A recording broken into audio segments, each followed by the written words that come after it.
السلام عليكم ورحمة الله وبركاته. إن الحمد لله نحمده ونستعينه ونستغفره ونعوذ بالله من شرور أنفسنا ومن سيئات أعمالنا. من يهده الله فلا مضل له ومن يضلل فلا هادي له. وأشهد أن لا إله إلا الله وحده لا شريك له وأشهد أن محمدا عبده ورسوله. أما بعد. அகிலத்தை படைத்து பரிபாலிக்கக்கூடிய எல்லாம் வல்ல அல்லாஹ்வுக்கே புகழ் அனைத்தும்.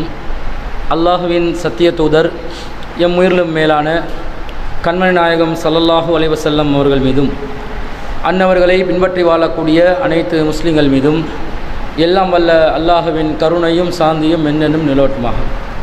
அன்பிற்குரிய அல்லாஹுவின் நல்லடியார்களே, த நாலேஜ் அகாடமி சார்பாக பிரதி வியாழக்கிழமை தோறும் இஷா தொழுகையை தொடர்ந்து இஸ்லாமிய குடும்பவியல் என்ற தலைப்பின் கீழே தொடர்ச்சியாக நாம் பயான் நிகழ்ச்சியை நடத்தி வருகிறோம். அந்த நிகழ்ச்சியில் இன்றைய தினம் ஒரு குடும்ப வாழ்க்கையிலே கணவன் மனைவி என்ற இரண்டு பேர் இணைந்து வாழுகின்ற நேரத்திலே ஒரு கணவன் மூலம் மனைவிக்கு செய்யப்பட வேண்டிய கடமைகள் சம்பந்தமாக நாம் பார்க்கவிருக்கின்றோம். அன்பிற்குரிய அல்லாஹ்வின் நல்லடியார்களே, இஸ்லாமிய மார்க்கம் ஒவ்வொருவரையும் ஒரு குடும்பமாக வாழ சொல்லி வலியுறுத்தி இருக்கிறது. அல்லாஹு ரப்புல் ஆலமீன் திருக்குர்ஆனிலே சொல்லுகின்ற நேரத்தில் வஹுவல்லதி ஹலக மினல் மாஹி பஷரா, மனிதனை நீரிலிருந்து அவன்தான் படைத்தான். ஃபஜஅலஹு நஸபன் வசிஹ்ரா, அவனுக்கு இரத்த உறவையும் திருமண உறவையும் ஏற்படுத்தியுள்ளான் என்று அல்லாஹ் சொல்கிறான். அப்போ மனிதர்களை அல்லாஹு தாலா படைத்ததை பற்றி பேசுகின்ற நேரத்திலேயே அவனுக்கு இரத்த உறவு இருக்குது, திருமணம் என்ற ஒரு உறவு இருக்குது. அந்த உறவுகளோடு சேர்ந்து வாழக்கூடிய ஒரு வாழ்க்கையாகத்தான் மனிதனுடைய வாழ்க்கையை நாம் அமைத்திருக்கின்றோம் என்று அல்லாஹ் சொல்கிறான். ஏனென்றால் இந்த இஸ்லாமிய மார்க்கம் ஒரு இயற்கையான மார்க்கம். இந்த இயற்கையான மார்க்கத்தில் எந்த ஒரு இயற்கைக்கு மாற்றமான அம்சத்தையும் அல்லாஹ் தாலா அமைத்திருக்கவில்லை. இயல்பாக மனிதர்கள் வாழ்வதற்கு எது அவசியமோ அதை அல்லாஹ் தாலா இந்த மார்க்கத்தில் நமக்கு மார்க்கமாக கடமையாக்கி இருப்பதை நாம் பார்க்கிறோம். எனவே இஸ்லாமிய மார்க்கத்தை ஒரு ஃபேமிலி ஓரியன்ட் ரிலிஜன், ஒரு குடும்பத்தை சார்ந்த, குடும்பத்தை மையமாக கொண்ட ஒரு மார்க்கமாக நாம் பார்க்கிறோம். குடும்ப உறவுகளை தாண்டி நமக்கு வாழ முடியாது என்பதையும் நாம் இந்த இடத்துல பார்க்குறோம். நீங்கள் இந்த மார்க்க ரீதியாக இன்னும் விளங்குவதாக இருந்தால், அல்லாஹு ரப்புல் ஆலமீன் ஆரம்பத்தில் மனிதனை படைத்த நேரத்தில் ஆதம் அலைஹிஸ்ஸலாம் என்கின்ற ஒருவரை அல்லாஹ் படைக்கின்றான், முதல் மனிதன். அந்த மனிதனை அல்லாஹு தஆலா எப்படி படைக்கிறான்? களிமண்ணால் படைக்கிறான். களிமண்ணால் மனிதனை படைச்சிட்டு அல்லாஹ் ஹவ்வா அலைஹிஸ்ஸலாத்தை எப்படி படைச்சான்? அதுபோல் களிமண்ணால் அல்லாஹ் படைச்சானா? இல்லை. ஆதம் அலைஹிஸ்ஸலாத்தை ஒரு பகுதி களிமண்ணால் படைத்த மாதிரி ஹவ்வா அலைஹிஸ்ஸலாத்தையும் களிமண்ணால் அல்லாஹ் தஆலா படைச்சிருக்கலாம் தானே. மனிதனுடைய மூலப்பொருள் களிமண் என்று விளங்குது. அப்போ களிமண் என்று வருகின்ற நேரத்தில் ஆதமையும் களிமண்ணால் படைச்சி ஹவ்வாவையும் களிமண்ணால் படைச்சி அல்லாஹ் தஆலா மனிதர்களுடைய உருவாக்கத்தை ஏற்படுத்தி இருக்கலாம். அல்லாஹ் அப்படி பண்ணினானா?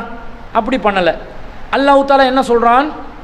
யா அய்யுவன் நாஸ், மனிதர்களே, இன்னா ஹலக்னாக்கும் யா அய்யுவன் நாஸ் இத்தகு ரப்பக்கும் உள்ளதி ஹலகக்கும் மின் நஃப்ஸின் வாஹிதா, உங்களை ஒரே ஒரு ஆத்மாவிலிருந்து படைத்த உங்கள் இறைவனை அஞ்சுங்கள். ஒட்டுமொத்த மனித குலத்தை பற்றி அல்லாஹ் பேசுகின்ற நேரத்திலும் ஒரே ஒரு ஆத்மா என்று தான் அல்லாஹ் சொல்கிறான். ஆண்களுடைய அந்த படைப்பின் துவக்கமும் ஒரு ஆத்மா தான், பெண்களுடைய படைப்பின் துவக்கமும் அந்த ஒரு ஆத்மா தான். பெண்களுக்கு தனி ஆத்மாவை அல்லாஹ் ஏற்படுத்தி அவங்களிலிருந்து பெண்களுடைய வழித்தோன்றல்கள் அல்லாஹ் ஏற்படுத்துகிற மாதிரி அல்லாஹ் ஆக்கலை. அல்லாஹ் எப்படி அமைக்கிறான் என்று பாருங்க. ஆண்களுக்குரிய அந்த படைப்பின் துவக்கத்தில் அல்லாஹ் தஆலா பெண் அல்ல ஆண்களோட ஒரு பகுதியாக அல்லாஹ் ஆக்கி வைக்கிறான். அல்லாஹ் சொல்கிறான் வஹலக மின்ஹா ஸௌஜஹா, அவனிலிருந்து தான் அல்லாஹ் தஆலா அவனுடைய துணையை படைத்தான். அப்போ பெண்களுடைய மூலப்பொருள் எது? படைப்புல மூலப்பொருள் எது? ஆண்கள். ஆண்களிலிருந்து தான் பெண்கள் உருவானார்கள். ஆண்கள் களிமண்ணால் உருவானார்கள். பொதுவாக மனிதர்கள் எனவே களிமண் வருமே தவிர அல்லாஹ் தஆலா பெண் இனத்தை ஆணுடைய ஒரு பகுதியிலிருந்து படைக்கிறான்டா. அல்லாஹ் ஆரம்பத்திலேயே ஆதம் அலைஹிஸ்ஸலாம் ஹவ்வா அலைஹிஸ்ஸலாம் 2 பேரை படைக்கிற நேரத்தில் பால் உணர்வை ஏற்படுத்தி அல்லாஹ் படைச்சானா? ஆண்கள் மீது கவர்ச்சி பெண்களுக்கும், பெண்கள் மீதியான ஒரு கவர்ச்சி ஆண்களுக்கும் என்று அல்லாஹ் ஏற்படுத்துகிறான். இந்த பால் உணர்வு தான் உலகத்தில் ஆண்களையும் பெண்களையும் வேறுபடுத்துகிற ஒரு முக்கியமான அம்சமாக காட்டுறாங்க. அது அடிப்படையே கிடையாது. இஸ்லாம் எப்படி பார்க்குதுன்னு பாருங்க. படைப்பின் துவக்கத்தில் ஆதம் அலைஹிஸ்ஸலாம் அந்த கனியை சாப்பிட காட்டிலும் அவங்களுக்கு பால் உணர்வு வந்துச்சா? வரலை. ஒரு நிமிஷம், ஆண்கள் இந்த சைடுக்காக கொஞ்சம் பெண்கள் இப்படி ஆங்க, எனக்கு இந்த கேமரா ஃபோக்கஸ் பண்ண முடியாமல் இப்படி உங்களை அந்த சைடில் பார்க்கும்போது கேமராவில் நான் இங்கே ஒரு தொலைவாக பார்க்குற மாதிரி இருக்குது. இன்னும் நீங்கள்லாம் இங்கிட்டுக்கு வந்துடுங்க கொஞ்சம். நீங்கள் இங்கே எங்கே சரி ஒரு சாஞ்சிக்கோங்களே. நீங்கள் பெண்கள் கொஞ்சம் இங்கிட்டுக்கு ஆகிடுங்க. ஏண்டா எல்லாம் ஒவ்வொரு தொலைவில்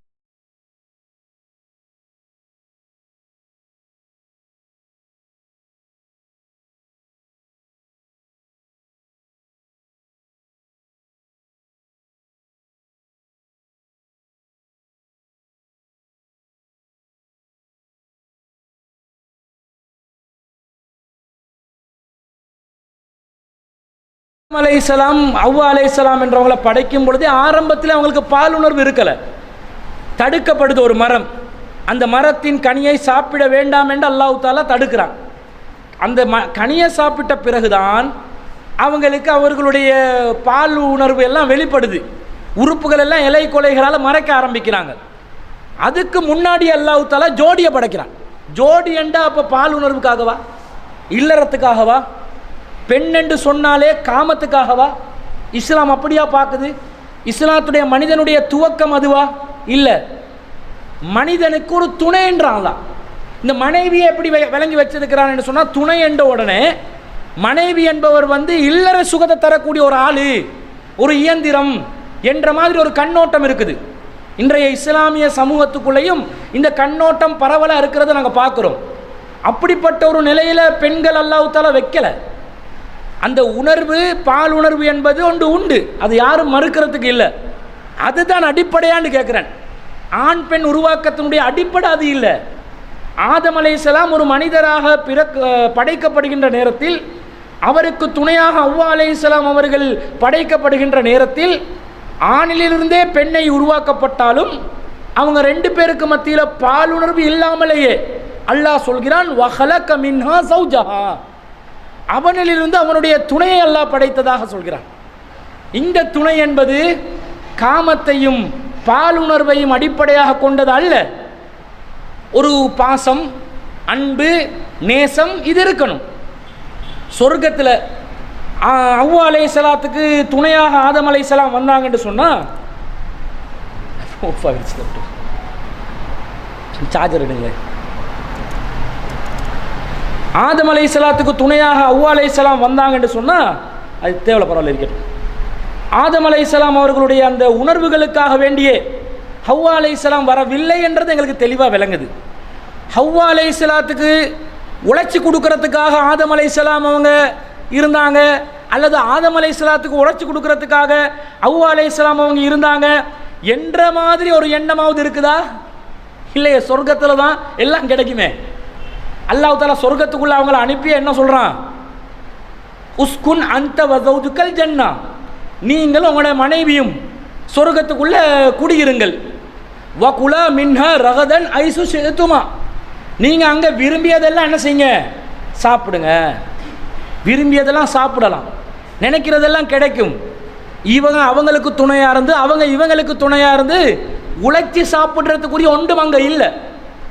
அப்போ சொர்க்கத்தில் எல்லாமே கிடைக்கிற நேரத்திலையும் ஆணுக்கு ஒரு துணையாக பெண் தேவைப்படலை என்று நாங்கள் உலகத்தில் எதெல்லாம் துணைக்கு காரணமாக வச்சிருக்கிறோமோ அந்த காரணம் எதுவும் செல்லுபடி இல்லாத ஒரு இன்பகரமான, மகிழ்ச்சியான, கஷ்ட நஷ்டம் இல்லாத, துன்பங்கள் துயரங்கள் இல்லாத ஒரு சுவன வாழ்க்கையிலேயே அல்லாஹ் தஆலா என்ன செய்கிறான்? ஹவ்வா அலைஹிஸ்ஸலாத்தை, அதாவது எங்கள் எல்லாத்துலேயும் தாயை, எங்கள் எல்லாத்துலேயும் தந்தைக்கு என்ன செய்கிறான்? அல்லாஹ் துணையாக அமைக்கிறான். என்ன பேசிக், என்ன அடிப்படையில் இஸ்லாம் பார்க்குதுன்னு பாருங்கள். எவ்வளவு தத்ரூபமாக இந்த விஷயம் இருக்குதுன்னு பாருங்கள். அப்போ உடல் அமைப்பை கொண்டதாகவோ, உடல் உறவை கொண்டதாகவோ, உடல் சுகத்தை அடிப்படையாக வைத்ததாகவோ இஸ்லாத்தில் ஆதம் ஹவ்வா என்றவங்களோட அந்த உறவு அமையவில்லை என்றதை நாங்கள் தெளிவாக விளங்கிக் கொள்கிறோம். இது இஸ்லாத்தில் நமக்கு இந்த கணவன் மனைவியை புரிஞ்சு கொள்றதுக்குரிய மிக முக்கியமான ஒரு அடிப்படையாக நாங்கள் பார்க்கிறோம். அடுத்ததாக அன்பிற்குரியவர்களை பாருங்கள், அல்லாஹ் தஆலா சொல்றான், வஹுவல்லதி அன்சாக்கும் மின் நஃப்ஸின் வாஹிதா, அவன் தான் உங்களை ஒரே ஒரு ஆத்மாவிலிருந்து படைத்தான்.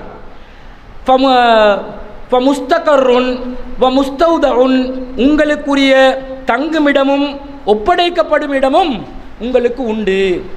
நீங்கள் தங்கி வாழ்கிறதுக்குரிய இடமாகவும் நீங்கள் ஒப்படைக்கப்படும் இடமாகவும் அல்லாஹ் தஆலா உங்களுக்கு இந்த பூமியை அமைச்சு வச்சிருக்கிறான் என்றது அல்லாஹ் சொல்கிறான். ஒரே உறவுலேருந்து நீங்கள் படைக்கப்பட்ட அந்த செய்தி அல்லாஹ் தஆலா சொல்லி கொண்டு இருக்கிறத நாங்கள் பார்க்குறோம்.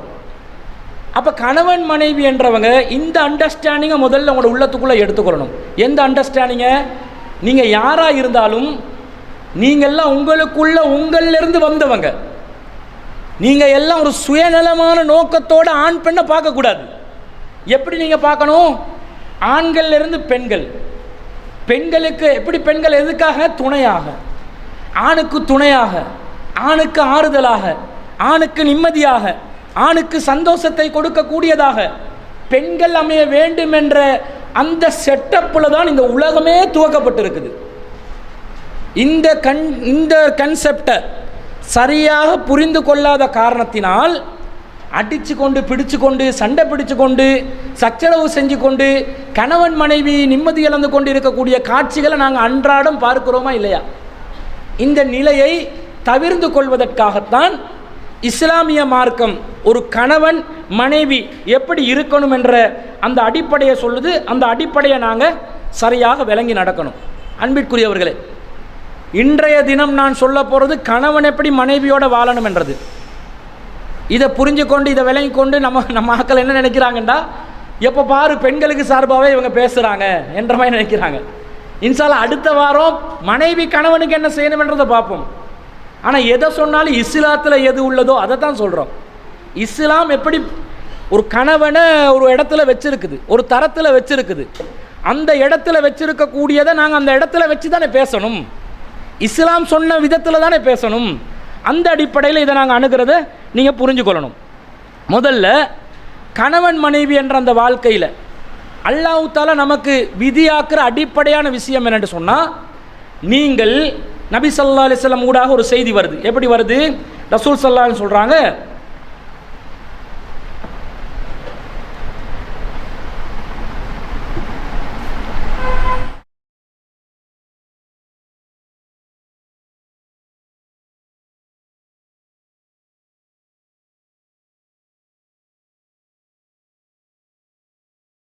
அவங்க சொல்றாங்க,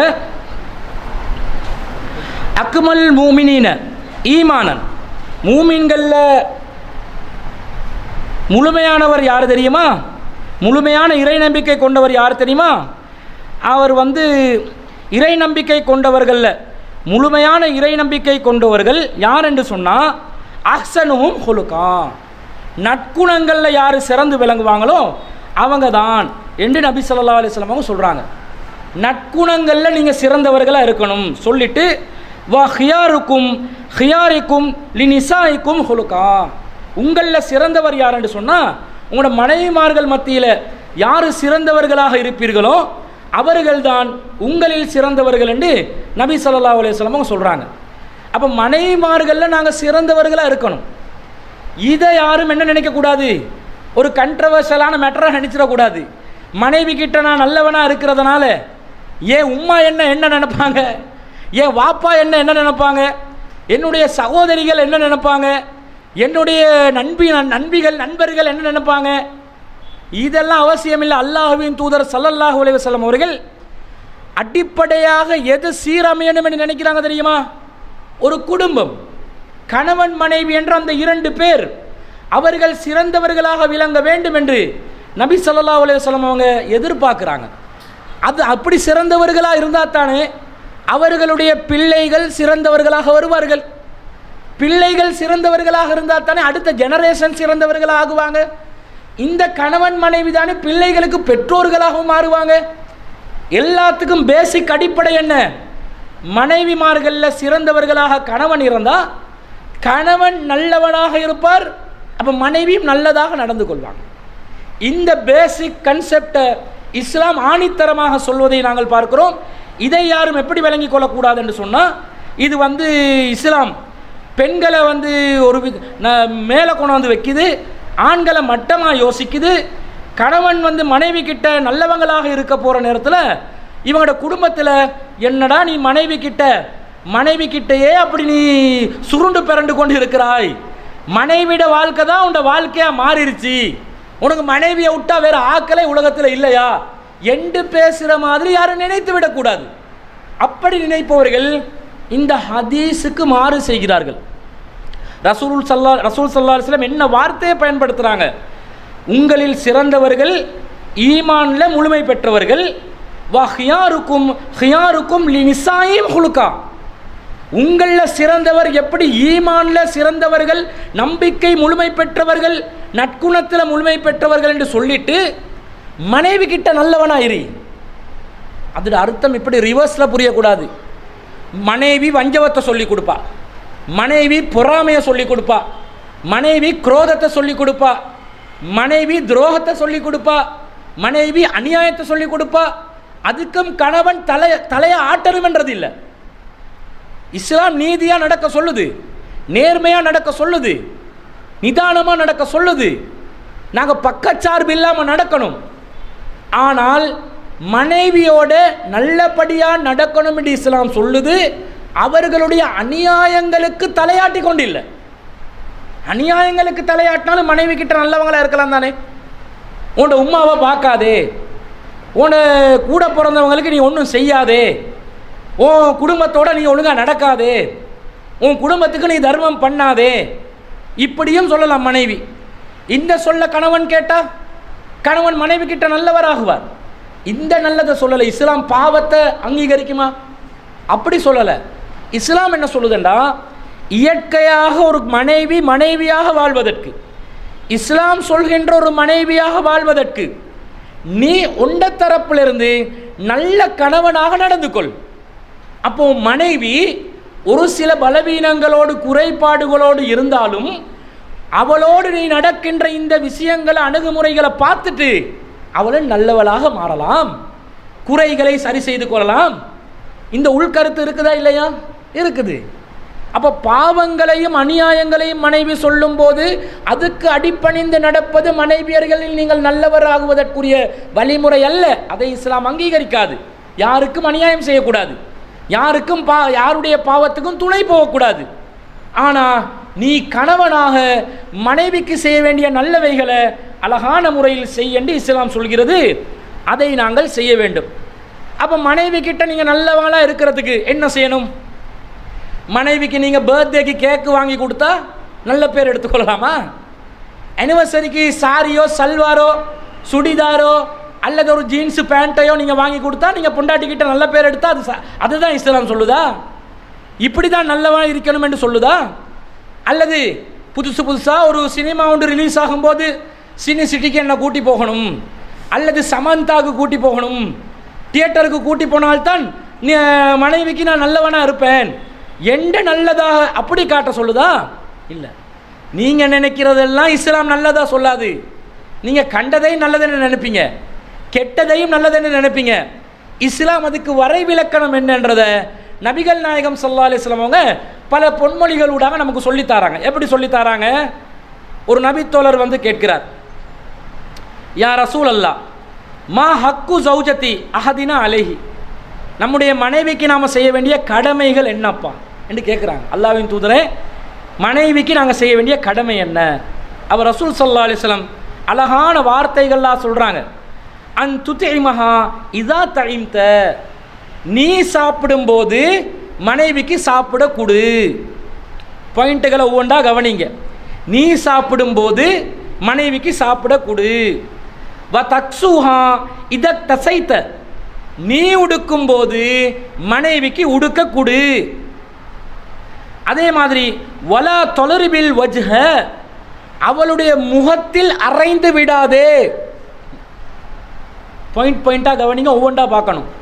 அடுத்தது வலா துக்கப், அவளை நீ திட்டி விடாதே, ஏசி விடாதே, மானபங்கப்படுத்தி விடாதே.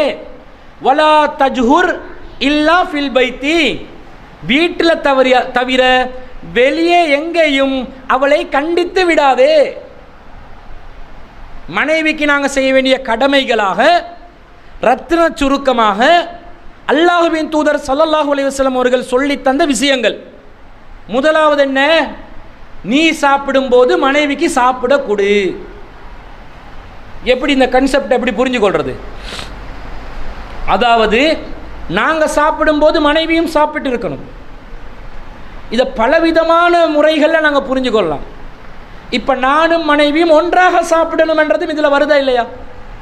நான் சாப்பிடும்போது அவவும் சாப்பிடணுமெண்டா, அவ சாப்பிட்றது நான் கண்கூடாக பார்க்கணும், நான் சாப்பிடுவதையும் அவ கண்கூடாக பார்க்கணும். இதுவும் அடங்கும்.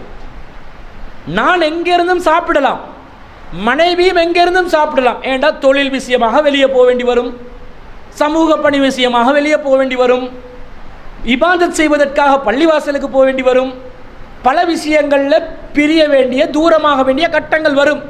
கணவன் மனைவி எப்பயுமே 24 மணித்தியாலமும் மேலே ஒட்டி கொண்டு இருக்கலாமா? மனைவி அப்படியே களத்தில் தொங்க வச்சு நான் உன்னோட தான் இருப்பேன்னு சொல்லி போகிற இடத்துக்கெல்லாம் அப்படி கூட்டி கொண்டு போயிடுமா? ரோட்டில் பார்க்குறோம், இது வச்சா கிறுக்கு ஜோடுன்னு சொல்லிடுவாங்க. நல்லதாக இருந்துச்சு, கொஞ்சம் பயானு கொஞ்ச நாளாக போயிட்டு வந்தனாலேருந்து கொஞ்சம் மூளை அப்படி இப்படி தான் வேலை செய்தண்டுங்க. ஒட்டி வாழணும். ஒட்டுறதா இருந்தால் எந்த நேரமும் ஒட்டுறதுன்ற அர்த்தமா? உள்ளத்தால் எப்பயுமே ஒட்டி இருக்கணும், ஒட்டம்பால் ஒட்டி இருக்கணும். அப்படி ஒட்டுற மாதிரி காட்டுவாங்க. நிறைய டுபாகூரா தான் இருக்கும், நிறைய டுபாகூரா தான் ஒட்டுவாங்க. உள்ளம் இணைஞ்சிருக்கணும். அப்போ உள்ளத்தால் இணைகிறதா இருந்தால் இவன் ஃப்ரெண்ட்ஸ் மகளோட வெளியே போகிறான், சாப்பிட்றான். குறைஞ்சது சாப்பிட்றதுக்கு முன்னாடி பொண்டாட்டிக்கு கால் பண்ணி பொஞ்சாதி எண்டுவாங்க தானே, அந்த பொஞ்சாதி கிட்ட சாப்பிட்டியா, நீங்கள் சாப்பிட்டீங்களா, உங்களுக்கு சாப்பாடு அரேஞ்ச் ஆகிருச்சா, இப்படி கேட்கணுமா இல்லையா? கேட்கணும். கேட்குறாங்களா? எப்படி வச்சிருக்கிறாங்க? கணவன்ட மிச்சத்தை சாப்பிட்ற எச்சிய சாப்பிடணும் என்ற மாதிரி மனைவியாக்கி வச்சிருக்கிறாங்க. இலங்கையில் பெரும்பாலும் இந்த தன்மை குறைவு.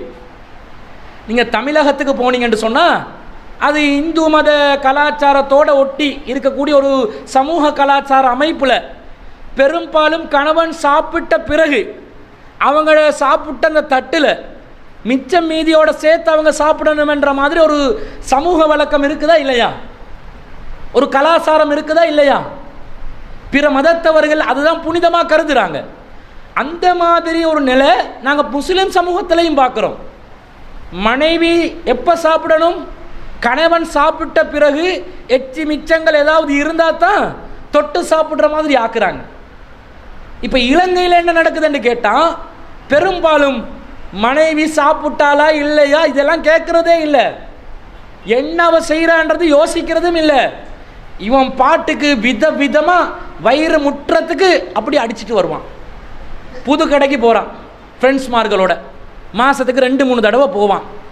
ஏன் நீ உன் பொண்டாட்டியை கூட்டி போனியா? கூட்டு போடுற நிலைமையில் அது புது கடை இருக்குதான்றது கேள்விக்குறி. ஆனால் சாப்பிட்ற ஒரு வெளி இடத்துல சாப்பிடக்கூடிய விதத்தில் நீ கூட்டி போடுறியா? குறைந்தபட்சம் நீ எதை சுவைத்தாயோ சாப்பாட்டில் அதில் ஒரு பங்கை கொண்டு வந்து கொடுத்தியா? கொடுக்க மாட்டேன்றான். ஃப்ரெண்ட்ஸோட நேரம் கழிக்கும் போது பொண்டாடியோட ஃபோன் வந்தாலே எரிச்சலாக பார்க்கக்கூடிய ஒரு சூழ்நிலையை பார்க்குறோம். நீங்கள் சாப்பிடும்போது உங்களோட மனைவிக்கு சாப்பிட கொடுங்கன்றாங்க ரசூல் ஸல்லல்லாஹு அலைஹி வஸல்லம். அது வருது எந்த வாசகம்னு பாருங்க, அன்துதிமஹா இதா தஇம்த, நீ சாப்பிடும் போது அவக்கு சாப்பாடுக்கு செஞ்சிட்டேன், அவ சாப்பிட்றாலே இல்லையோ தொலைஞ்சு போட்டோம், நான் சாப்பிட்டேன் வயிறை நிரப்பிட்டேன் ஏப்பத்தை விட்டுட்டேன்னு இருக்க முடியாது. சாப்பாட்டில் நீ அவங்களுக்கு அவங்களோட நிலைமை என்னன்றதை கண்காணிக்கணும். கண்காணிக்கிறியா? இதில் இன்னும் சில விஷயங்கள் அடங்குது. இவன் சாப்பிட்ற மாதிரி சாப்பாடு கொடுக்கணும். நீ நல்ல பிரியாணியை வயிறு முட்டை அடிச்சுட்டு அந்த பால் சோறையும் தண்ணி சோறையும் மிச்ச மீத உள்ள சோத்தையும் சாப்பிடு என்ற நிலையில் வச்சிடக்கூடாது. நீ வயிற முட்டை எதை ருசிச்சு சாப்பிட்றியோ அந்த உணவுட தரத்திலிருந்து மனைவிக்கு கொடுக்கணும். கொடுக்கப்படுகிறதா? அப்படி தான் செய்கிறாங்களா? இஸ்லாம் எந்த அளவுக்கு ஒரு கண்ணியமான நிலையில் மனைவியோட நடக்கணும் என்று சொல்லுதுன்றதை பாருங்க. இன்னும் சொல்ல போனால் நீ உன்ட உணவுக்கு செலவழிக்கிற செலவுக்கு சமமான ஒரு செலவில் உள்ள உணவை உன்னுடைய மனைவிக்கு கொடு. இல்லையா? நீ ஃப்ரைட் ரைஸ் சாப்பிட்டுட்டு அவருக்கு சாதாரண ஒரு ரைஸ் அண்ட் கறியை கொடுத்தண்டா அவன் அதை தான் விரும்பினாண்டா வேற விஷயம். அது விரும்பி கேட்டால் பரவாயில்லை, ஒரே ரேட்டில் போகணுன்றது இல்லை. அவக்கு இதை சாப்பிட விருப்பம், ஆனால் நீ கொடுக்க மாட்டேன்றியே. சில கணவன்மார்களை பார்த்தா வெக்கமாக இருக்குது. சாப்பிட்றதுக்கு கணக்கு பார்ப்பான், பொண்டாட்டிக்கு செலவு அளிக்கிறதுக்கு வீட்டில் பார்ப்பான். எத்தனை பிள்ளைகள்? 4 பேர். உனக்கு ஒரு பராட்டா, உனக்கு இன்னொரு பராட்டா. பாப்பா எனக்கு முட்டை ரொட்டி, பாப்பா முட்டை ரொட்டி தரையிலாது, உனக்கும் பராட்டா. 4 பராட்டா. இவனுக்கு 2 பராட்டா. இவனுக்கு கஞ்ச பயல், இவனும் சாப்பிட மாட்டான். அவனுக்கு 2 பராட்டா, 3 பிள்ளைகளுக்கு 3 பராட்டா, 5 பராட்டா. இதெல்லாம் ஒரு சாப்பாடா? அது உனக்கு வறுமை இருந்தால் அது வேற விஷயம், வறுமையில் எல்லாரும் பங்கு பெறலாம். ஆனால் கஞ்சத்தனம் பண்ணினா கையை விரித்து செலவழிக்க மாட்டான். அனுபவி குழு வஸ்ரபு, உண்ணுங்கள் பருகுங்கள், வலா துஸ்ரிஃபு, வீண் விரயம் செய்யாதீங்க. அடிப்படையான வயிற்று பசியை போக்குறது வீண் விரயமா? அதுக்காக உங்களுக்கு 10,000 ரூபா காசு கொடுத்து காஃபி குடிக்க சொல்லலை. காஃபி என்ற பேரில் பச்சை கசப்பு காஃபியை 8,000 ரூபா 10,000 ரூபாய்க்கு விற்கிற ஹோட்டல் எல்லாம் இருக்கத்தான் செய்து. அந்த வீண் விரயத்தை சொல்லலை. கசக்கும், இனி எந்த சுவையும் இருக்காது. 8,000 ரூபா கொடுத்துட்டோமே என்று வயிறு பற்றி அதை குடிக்கிறது. 25,000 ரூபாய்க்கு நண்டு கறி சாப்பிட்றது. 25,000 ரூபா நண்டு கறி சாப்பிடணுமா? நீ உனக்கு வசதி இருந்தால் சாப்பிட்டுக்கோங்க. வீண் விரயத்தில் அடங்க. உங்களுக்கு வசதி இருக்குமெண்டா அவங்களோட தரத்தில், அவங்களோட பொருளாதார நிலையில் அது வித்தியாசப்படலாம். ஆனால் நீ சாப்பிட்றத கொடு மனைவிக்கு. இதை செய்கிறாங்களா? பெரும்பாலும் செய்வதில்லை. நீங்கள் அதுக்கு என்ன தர்பியத்தை பண்ணணும் என்று சொன்னால், குடும்பத்தோடு சேர்ந்து ஒரு பிரேக்ஃபாஸ்ட்டையோ டின்னரையோ, லஞ்ச் பெரும்பாலும் மிஸ் ஆகிரும். ஏன்னா வெளியே போயிடுவீங்க. குறைந்தபட்சம் பிரேக்ஃபாஸ்ட் எல்லாம் வீட்டில் இருப்பீங்க. பிரேக்ஃபாஸ்ட்டு மிஸ் ஆனால் பிள்ளைலாம் ஸ்கூலுக்கு போகுது, வாப்பாவும் வேலைக்கு நேரத்தோடு போயிடுவார். பெரும்பாலும் கொழும்பில் நிறைய பேருக்கு பிரேக்ஃபாஸ்ட் இல்லை, கேஸ்ட்ரிக் தான், பிரேக்ஃபாஸ்டெல்லாம் கிடையாது. அப்போ டின்னருக்கு வயிறு முட்டை அடிக்கிறதுன்ற பேரில் அப்படி டின்னர், அது ஹெல்த்தியும் இல்லை. சரி, அப்படியே சாப்பிட்றதா இருந்தால் அந்த டின்னரையாவது ஃபேமிலியோடு சேர்ந்து சாப்பிடுங்க. ஃபேமிலியோடு சேர்ந்து சாப்பிட்ற மாதிரி ஆக்குங்க. ஒரு பிள்ளை சொல்லும், வாப்பா எனக்கு பசியில், வா வா வந்து உட்காரு. எல்லாரும் சேர்ந்து சாப்பிட்ற பழக்கத்தை இல்லாமக்கொள்ளக்கூடாது. ஒருவேளை சாப்பாடாவது எல்லாரும் சேர்ந்து சாப்பிடுவோம். ஒன்றும் சொல்லும், எனக்கு இன்றைக்கிட்ட சாப்பாடு பிடிக்கல, இங்கே வா, அல்லாக்கு துவா செய், நன்றி செலுத்து, தந்த உணவு ரிசுக்குக்கு அல்லாக்கு நன்றி செலுத்து, பிஸ்மில்லான்னு சாப்பிடு. இந்த பழக்கத்தை கொண்டு வரணும். மெஷின்மாய் ஆயிடக்கூடாது. நீங்கள் விதிவிலக்குகள் நடக்கலாம், இழுத்துத்தான் ஆகணும். வராத பிள்ளைக்கு பெரம்பு எடுத்து அடித்து உட்கார வைக்கக்கூடாது. நீங்கள் ஃபேமிலியாக இருக்கும்போது நீங்கள் கணவன் மனைவி ஒன்றாக சேர்ந்து சாப்பிட்ற பழக்கத்தை உண்டு பண்ணினால்தான் பிள்ளைகள் பார்ப்பாங்க, எல்லாரும் ஒன்றா சாப்பிட்றோம். இதை இன்னும் கொஞ்சம் அட்வான்ஸ் பண்ணலாம். ஒரே தட்டில் கணவன் மனைவி சாப்பிடலாம். சாப்பிட்றீங்களா? ஒரே தட்டில்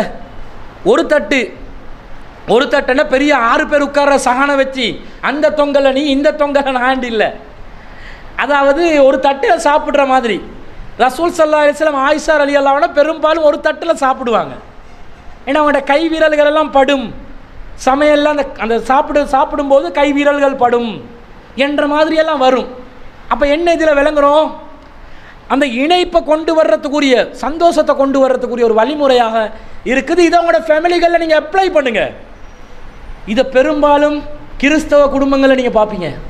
அவங்க உணவு உண்ணும்போது அப்படி ஒரு டேபிள், அப்படியே டின்னர் டேபிளை அரேஞ்ச் பண்ணுவாங்க பாருங்கள். மெழுகு திரியை பற்ற வைப்பாங்க பாருங்கள். மெழுகு திரி அவங்க மார்க்க ரீதியாக, அவங்க மத ரீதியாக செய்கிறது நமக்கு அவசியம் இல்லை. ஆனால் உங்களுக்கு புரிகிறதுக்காக சொல்கிறேன். மெழுகு திரியை பற்ற வச்சு எல்லாரும் டேபிளில் இருந்து முதல்ல என்ன செய்வாங்க? ப்ரேயர்ஸ் டு காட் என்றுவாங்க. இறைவனை நாங்கள் புதுக்கிறோம், இந்த உணவை தந்ததுக்கு இறைவனை நாங்கள் நன்றி செலுத்துகிறோம் சொல்லிட்டு சாப்பிடுவாங்க. நீங்கள் நன்றி செலுத்துறீங்களா? யார் நன்றி செலுத்தணும்? உண்மையான இறைவனை விசுவாசித்து கொண்டு இருக்கக்கூடிய நாங்கள் எல்லாரும் உட்காந்து அப்படி அஹ்லாக்கா இருந்து கண்ட மாதிரி சாப்பிடக்கூடாது. நம்ம வீடுகளில் அஹ்லாக்கா உட்காந்து எல்லாரும் ஒரு டைனிங் டேபிளையோ அல்லது தரையிலையோ ஒரு பாயிலையோ அழகாக எங்களோட உணவு தட்டுகளை வச்சு பிஸ்மில்லா, எங்களுக்கெல்லாம் தனித்தனியாக வணக்கம் செய்ய சொல்லலை, சின்ன சின்ன வழிமுறைகள் தான். பிஸ்மில்லா என்று சொல்லிட்டு மனசால் எல்லாரும் சொல்ல வைக்கணும். எல்லாம் பிஸ்மில்லா சொல்லு, பிஸ்மில்லான்னு சொல்ல வச்சுட்டு அல்லான்னு அந்த சாப்பிட்டு எல்லாம் முடிச்சுட்டு எல்லாரும் அந்த தட்டு வலித்து சாப்பிட்ற தட்டை வலித்து வேற சாப்பிட சொல்கிறாங்க ரசூலுல்லாஹ். ஏன்னா எந்த பகுதியில் பரக்கத்து இருக்குமோ தெரியாது, வலித்து சாப்பிடுங்கன்றாங்க. சாப்பிட்டுட்டு நீங்கள் என்ன செய்யுங்க, அல்ஹம்துலில்லாஹ்னு அல்லாஹ்வை புகழ்ந்துட்டு அந்த இடத்த விட்டு எந்திரிங்க என்ற மாதிரி சொல்கிறாங்க தானே. இந்த வழிமுறையில் நாங்கள் செய்கிறோமா? இது பொண்டாட்டி என்ன சொல்லுவா, எனக்கு இப்போ பசி இல்லை, அவங்களுக்கு ஒரே டயட் பிரச்சனை, டயட்டிங், உடம்பு போடுது, இதே கவலை, சாப்பிட்றது இல்லை. மாப்பிள்ளைக்காரன் கேட்டால் நீ சாப்பிட்டியோ இல்லையோ வச்சிரு சாப்பாடு, எனக்கு வயிறு கொதிக்குது என்றுவான். அவன் 2 சட்டி இருக்கிற 3 சட்டி இருந்தால் 2.5 சட்டி அவன் பெரட்டி விட்டுருவான். பிள்ளையில கேட்டால் நான் அந்த நேரத்தில் சாப்பிட்றேன், நான் இந்த நேரத்தில் ஒரு ஒழுங்கு இருக்குதா? இந்த ஒழுங்கை உருவாக்குறதுக்காகவே ரசூலுல்லாஹ் சொல்கிறாங்க, நீ சாப்பிடும்போது அவக்கு சாப்பிட கொடு. இதை பார்க்குறோம். அப்போ சாப்பாடு விஷயத்தில் இந்த தர்பியத்தவங்களோட ஃபேமிலிகள் என்ன செய்யணும், ஒரே அடியாக கொண்டு வரலாம். இப்போ இன்றைக்கி இரவில் போயிட்டு எல்லாரும் உட்காருங்கள், எல்லாரும் கோடை ப்ரே பண்ணுங்க, பிஸ்மில்லா சொல்லுங்கண்டா வீட்டில் பயானுக்கு வராதவங்க இப்படி பார்த்துருவாங்க என்ன நடக்குது இங்கேண்டு. படிப்படியாக அவங்களோட குடும்பத்துக்குள்ள இஸ்லாமிய வழிமுறை பிரகாரம் உங்களுடைய உணவு முறைகளை கொண்டு வாங்க. ரசூல் ஸல்லல்லாஹு சொல்கிறாங்க, வ தக்ஸுஹா இத தசைத்த, நீ உடைகளை அணியும் போது அவளுக்கும் உடை அணிய வை அப்படின்றாங்க. அதாவது நாங்கள் ட்ரெஸ் போட்டால் தான் அவங்க ட்ரெஸ் போடணும்ன்றது இல்லை. எங்களுக்கு நாங்கள் ட்ரெஸ் எடுத்தா, புதுசாக நாங்கள் ட்ரெஸ் எடுத்தோம்டா அவங்களுக்கு என்ன செய்யணும், ட்ரெஸ் எடுத்து கொடுக்கணும். இதென்ன கொஞ்சம் கூடுதலாக பெண்களோட சைடில் தான் ட்ரெஸ் நிறைய இருக்கும் பீரோவில்,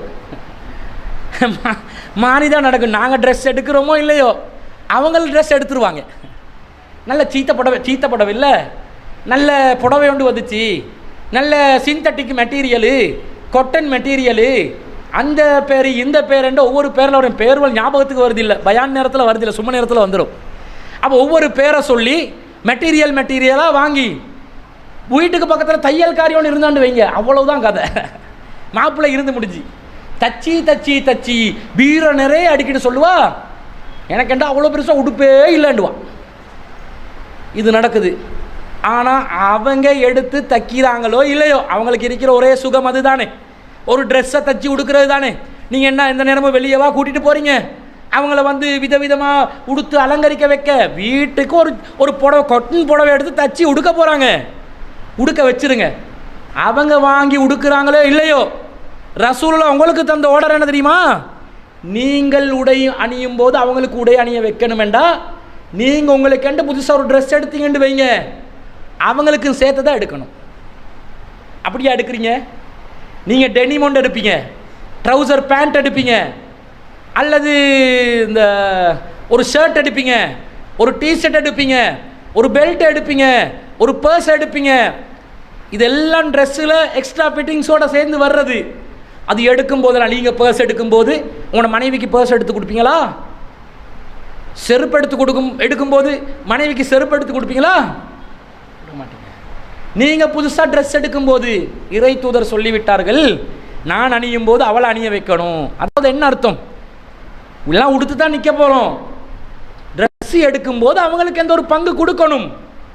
இந்த மனோநிலையை நீங்கள் உருவாக்கி கொள்ளுங்கன்றாங்க ரசூல் ஸல்லல்லாஹு அலைஹி வஸல்லம். இதை நீங்கள் கடைப்பிடிக்கிறீங்களா? பெரும்பாலும் நம்ம ஆக்கள் பெருநாளைக்கு ட்ரெஸ் எடுக்கும்போது கணவன் மனைவி குழந்தை குட்டிகளுக்கு எல்லாம் சேர்த்து எடுப்பாங்க. ஆனால் ஏனைய நாட்களில் ஆண்கள் ட்ரெஸ் எடுக்கும்போது பெண்களுக்கும் சேர்த்து ட்ரெஸ் எடுத்து கொடுக்குறாங்களா என்றதை கவனிங்க. நீங்கள் பாட்டுக்கு அழகழகாக ட்ரெஸ்ஸு அணிஞ்சு செல்லுவீங்க, அவங்க உங்களுடைய ட்ரெஸ்ஸில் எப்படி அவங்களோட கண்ணோட்டம் வருமெண்டா, இவன் பாட்டுக்கு புதுசாக உடுத்து போகிறான், எங்களை உடுத்த வச்சு அலங்கரிக்க வைக்கிறானே இல்லை, ஏதோ இன்னொரு கல்யாணத்துக்கு தயாராகிறானோ தெரியாது. இப்படி தான் அவங்களோட மைண்டு ஓடும். பெண்கள் இப்படி தான் சிந்திப்பாங்க பெரும்பாலும். நீங்கள் ட்ரெஸ் எடுக்கும்போது அவளுக்கு சேர்த்து எடுத்து கொடுங்களே, நம்ம மாப்பிள்ளை நம்ம ஏன் அலங்கரித்து பார்க்குறதுக்கு விரும்புகிறாரு, நம்முடைய அழகு அவருக்கு இன்னும் தேவைப்படுது, நாங்களும் இன்னும் அழகாக தான் தெரிகிறோம் அப்படின்டுவாங்க. நீங்கள் பாருங்கள், நான் பொய் சொல்கிறதா இருந்தால் நீங்கள் பாருங்கள், அவங்க ஒரு ட்ரெஸ்ஸை உடுத்துட்டு ஏய் பசந்தாக இருக்குதா கேட்பாங்களா இல்லையா? நல்லா இருக்குதா இந்த ட்ரெஸ்ஸு கேட்டு இல்லையா, கேட்டு இருக்கிறாங்களா இல்லையா கேட்பாங்க. ஏன் கேட்குறாங்க? அவங்க பார்க்குறாங்க உங்களுடைய கண்ணுக்கு அவங்க அழகாக தெரியணும். அந்த அலங்கும் அலங்காரமும் உங்களுடைய கண்ணுக்கு தெரியுதா இல்லையான்னு பார்க்குறாங்க. நீ எடுத்து கொடுத்ததே பெரிய விஷயம், இதில் பசுந்தா இல்லையா அசிங்கமாக இல்லையா இதை வேற நான் சொல்லணும். இவங்களுக்கு வேறு வேலை இல்லை. மனசுக்குள்ளால் திட்டி திட்டி நீங்கள் கமெண்ட் பண்ணக்கூடாது. வர்ணிங்க, அழகாக இருக்குது நல்லா இருக்குது, பொய்யா சொல்லிடுவோம் வேணாம். அவன் ஒரு ட்ரெஸ்ஸை செலக்ட் பண்ணி எடுத்திருப்பா, அதை உடுத்து போனால் ஒரு குரங்கு கூட்டம் ஒன்று ரோட்டில் போகிற மாதிரி இருக்கும். அவங்கள கோமாளி ஆக்கிறதுக்காக ரொம்ப அழகாக இருக்குது வா வெளியே வா எல்லோரும் பார்த்து சிரிக்கட்டும் என்றமா ஆக்காமல் சரியான கமெண்ட்டை கொடுங்க. ஏம்மா நீ அழகாக தான் இருக்கிறாய், ஆனால் ட்ரெஸ்ஸு கொஞ்சம் ஒரு மாதிரி பஞ்சர் ஆகின மாதிரி இருக்குது, அதை உடுத்த ஒரு பெரல் கணக்கில் தெரிகிறாய், கொஞ்சம் ஒல்லியாக தெரிகிற மாதிரி அழகாக ட்ரெஸ் அமைப்பை கொண்டு வா. அதாவது ஃபிட்டாக உடுக்கிறதுன்றது இல்லை, கொஞ்சம் ஒரு ட்ரெஸ்ஸு வந்து அழகாக வச்சுக்கோ, இந்த செலெக்ஷன் நல்லம் இல்லை. எதுக்கு பெரும்பாலும் பெண்கள் எங்களை கூட்டி போகிறாங்க ட்ரெஸ் வாங்குறதுக்கு? அவங்க செலக்ட் பண்ணுவாங்க, அவங்களுக்கு 1000% விளங்கும். இதுவும் அழகு, அதுவும் அழகு, அதுவும் அழகு, அதுவும் அழகு. இவனுக்கு எதுவுமே அழகாக விளங்காது. ஒன்று அழகண்டு விளங்கிச்சுன்னு வைய கன்ஃபார்மாக அது நல்லதாக இருக்கும். கேட்பாங்க இது நல்லமா இது நல்லமா. இவன் என்ன நினைப்பான் தெரியுமா, எப்போ முடிச்சுட்டு வீட்டுக்கு போகிறேன்னு யோசிப்பான். ஆனால் அவங்க கேட்பாங்க பாருங்கள் நல்லமா நல்லமா. நீங்கள் அதை கண்டுகொள்ளாமல் விட்டீங்கண்டா அவங்களோட மனோநிலை எப்படி வருமெண்டா, இவன் நம்மளை ரசிக்கிறான் இல்லை, நம்மளுக்குரிய முக்கியத்துவத்தை கொடுக்குறான் இல்லை. அப்போ நீங்கள் அதை என்ன செய்யணும், இது நல்லம் இது நல்லம் இல்லை இதை எடுங்க. அந்த கொமெண்ட்டை நீங்கள் கொடுக்கும் பொழுது ட்ரெஸ்ஸு நீங்கள் அணியும் போது அவங்களுக்கு அணிய வைக்கிறதுக்குரிய அந்த ஹெல்ப்பை பண்ணுற மாதிரி ஒரு நிலைமை உருவாகும். அதை நீங்கள் செய்யணும். இது கணவன் மனைவிக்கு செய்ய வேண்டிய ஒரு கடமையாக ரசூல் ஸல்லல்லாஹு அலைஹி வஸல்லம் சொல்கிறாங்க. அடுத்தது வலா தலுரிபில் வஜ்ஹ, அவளுடைய முகத்தில் நீ அறைந்து விடாதே. அப்போ முகத்தை விட்டுட்டு மண்டையை பொல பொல பொலன்னு பொழக்கலாமா? நல்ல உருட்டு கட்டையை ஒன்று எடுத்து முகத்தில் கன்னத்தில் தான் அறைய வேணும். முகம் வேண்டாம் எதுங்க, இதுதான் முகம். இது முகமா, இது கபாலம். கபாலம் இது கபாலம், இது பிடரி, இது முகம். முகத்தில் தான் அறைய வேணான்டாங்க. உன்னுடைய கபாலத்தை தாழ்த்தி விடன்னு உருட்டு கட்டை எடுத்து அடி அடி அடின்னு அடிக்கலாமா? அடிக்க முடியாது. மண்டல குட்டு குட்டு குட்டன்னு குட்டலாமா? குட்ட முடியாது. அப்படி குட்டுற மாதிரி வேலைகள் நடக்கும், அது வேறு விஷயம். ஆனாலும் குட்ட முடியுமா? முடியாது. ரசூலா முகத்தில் அறையாதுன்றாங்க. முகத்தில் அறையாதுன்னா மற்ற இடங்களுக்கு அறையலாம் என்ற அர்த்தம் இல்லை. பெரும்பாலும் கணவன் மனைவியை தாக்குறதா என்ன செய்வான், எடுத்து பலாரண்டு கன்னத்தில் அரைஞ்சிருவான். அந்த சமூகத்தில் இருக்கிற பெரும்பாலான பழக்கத்தை நபி ஸல்லல்லாஹு அலைஹி வஸல்லம் சொல்கிறாங்க, நீங்கள் அதை செய்யக்கூடாது. அப்போ நாங்கள் எங்களுடைய மனைவிமார்களை கன்னத்தில் அறையக்கூடியவர்களாக இருக்கிறோமா இல்லையா? முதல்ல ஒரு விஷயம் விளங்குங்க. கணவன் மனைவி மத்தியில் விவாகரத்துக்குரிய ஒரு நிலைமை சூழ்நிலை உருவாகும் வேண்டாம். மனைவி இஸ்லாத்தின் பார்வையில் தவறே செய்கிறாள் என்றால் நல்லா புரிஞ்சுக்கோங்க. பார்வையில் தவறே செய்கிறாள் என்று சொன்னால் அறிவுரை சொல்லணும். பிறகு அவங்கள படுக்கையிலிருந்து அவங்கள லேசாக அடிக்கலாம், படுக்கையிலிருந்து விலகணும், குடும்பத்தாரை கொண்டு வந்து பேச்சுவார்த்தை நடத்தணும், இல்லைன்னா என்ன செய்யணும், விலகி போகணும். இதானே வழிமுறைகள். அப்போ லேசாக அடிக்கலாம், அவங்களுக்கு அறிவுரை சொல்லி படுக்கையிலேருந்து ஒதுக்கி திருத்தி பார்க்குறோம். முதல்ல அறிவுரை சொல்லி திருத்தி பார்க்குறோம், திருந்தலை. படுக்கையிலேருந்து ஒதுக்கி திருத்தி பார்க்குறோம், திருந்தலை. லேசாக அடிக்கலாம்னு வருது. இந்த அடிக்கலாம் என்றதை வச்சுக்கொண்டு மனைவிமார்களை தாறுமாறாக அடிக்கணும் என்ற ஒரு முடிவுக்கு வந்துடக்கூடாது. இது எப்போ கடைப்பிடிக்கப்பட வேண்டிய விஷயம் என்றால், மனைவி மார்க்கத்துக்கு முரணாக கணவனுக்கு மாறு செய்து நடந்து கொள்கின்ற நேரத்தில் மூணாவது ஸ்டெப்பாக அறைகிறத பற்றி பேசப்படுதே தவிர, மனைவி தப்பே செய்கிறாள், இஸ்லாத்தின் பார்வையில் தப்பே செய்கிறாள், அந்த நேரத்தில் அட்வைஸ் எப்போ பண்ணுவோம்? அவள் உண்மையிலே தவறு செய்த பிறகு அட்வைஸ் பண்ணி இந்த தவறை செய்ய வேணாம், குர்ஆனில் இப்படி சொல்லப்படுது, ஹதீஸில் இப்படி சொல்லப்படுது, இதை தவறு செய்ய வேணாம், அட்வைஸ். பிறகு கேட்குறா இல்லை, அதே தப்பை செய்கிறா, தவறாகவே நடக்கிறா, எப்போ பார்த்தாலும் சினிமாலே மூழ்கி இருக்கிறா, எப்போ பார்த்தாலும் பிற ஆண்களோடு ஃபோன்லே தொடர்பில் இருக்கிறா. அட்வைஸ் பண்ணுறோம். ஏன்னா டிவோர்ஸுக்குரிய ஒரு வழிமுறை ஸ்டார்ட் ஆகுது. அட்வைஸ் பண்ணுறோம், கேட்குறாள் இல்லை, படுக்கையிலேருந்து ஒதுக்கி அவளை கொஞ்சம் ஓரமாக்கி பார்க்குறோம், அவன் இன்னும் கூட ஃபோன் பேசுகிறா, இதுதான் சான்ஸ் உண்டு, சரி வருது இல்லை. இப்போ லேசாக அடிக்கணும், நீ இப்படி பண்ணாதே, உன்னை விவாகரத்து பண்ண வேண்டி வந்துடும், அடிக்கணும். அந்த அடி கூட ரசூல் ஸல்லல்லாஹு அலைஹி சொல்கிறாங்க, அதாவது மனைவி தகுதியற்றவளாகிவிட்டால் டிவோர்ஸுக்கென்று போக வேண்டிய ஒரு நிலைமை வருது. அதில் 3வது கட்டம் தான் அடிக்கிறது. அந்த அடியை கூட ரசூல் ஸல்லல்லாஹு அலைஹி வஸல்லம் சொல்கிறாங்க, கன்னத்தில் அறையாதீர்கள், காயம் ஏற்படும் அளவுக்கு அடிக்காதீர்கள்.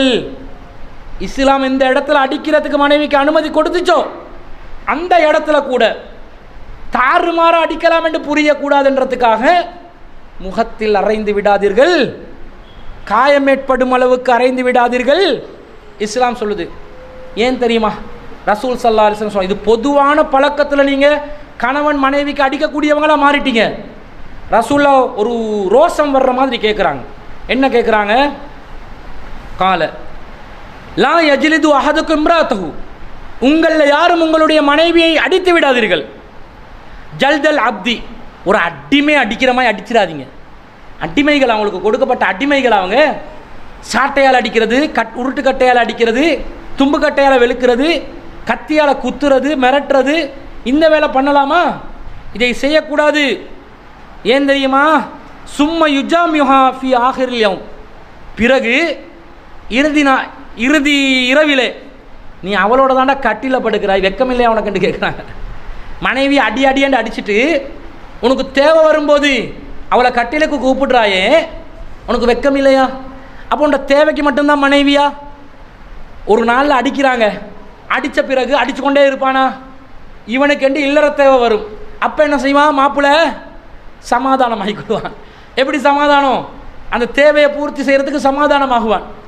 அந்த நேரத்தில் கட்டிலில் வந்து அவளோட நீ படுக்கிறியே, உனக்கு வெக்கம் இல்லையா என்ற கருத்தில் நபி ஸல்லல்லாஹு அலைஹி வஸல்லம் கேட்குறான். அப்போ நீ அடிக்கலாமா?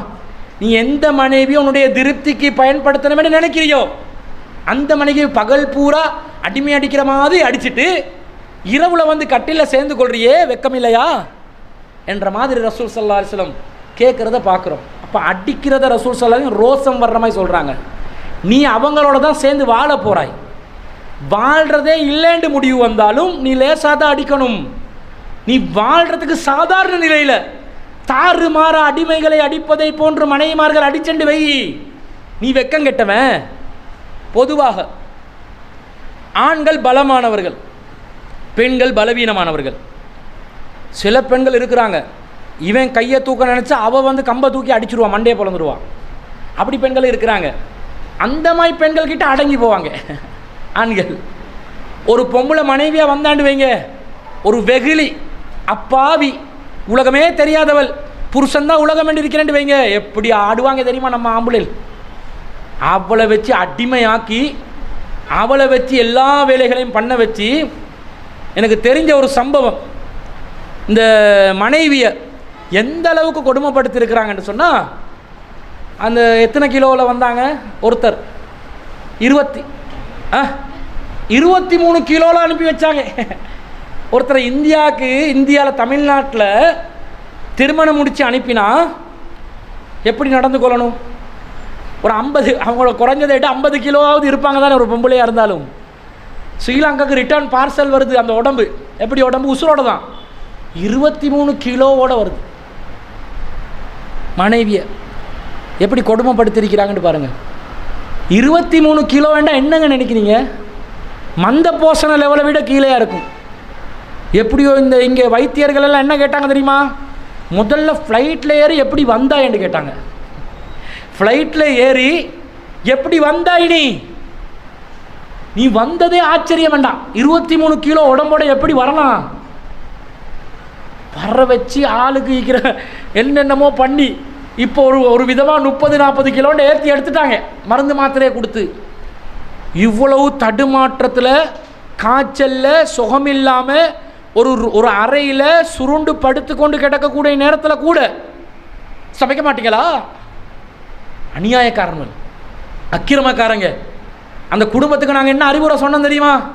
தயவு செஞ்சு அவங்ககிட்ட அனுப்பிடாதீங்க. திரும்ப 1 கிலோவோட அனுப்பி விட்டுருவான். ஒன்றும் இல்லாமல் பார்சல் பண்ணி அவட பேரை தான் பார்சல் அனுப்பி விட்டுருவான். உடம்பே வராதண்டம். அந்த அளவுக்கு அக்கிரமம் பண்ணுறாங்க. அதாவது கையால் தூக்கி ஓங்கி அடிக்கிறது மட்டும் இல்லைங்க, அடி காயம் என்று ஆறிடும். இந்த கொடுமை இருக்குதே, ஆணாதிக்கத்தில் செய்கிற கொடுமை, கன்னத்துக்கு அறைய வேணாம் என்று சொன்ன மார்க்கத்தில் 50 கிலோ 23 கிலோக்கு இறக்கி விட்டான்டா எப்படி குடும்பம் நடத்திப்பாங்கன்னு பாருங்கள். என்ன அவனோட வாதம் என்ன தெரியுமா? தர்க்கம்.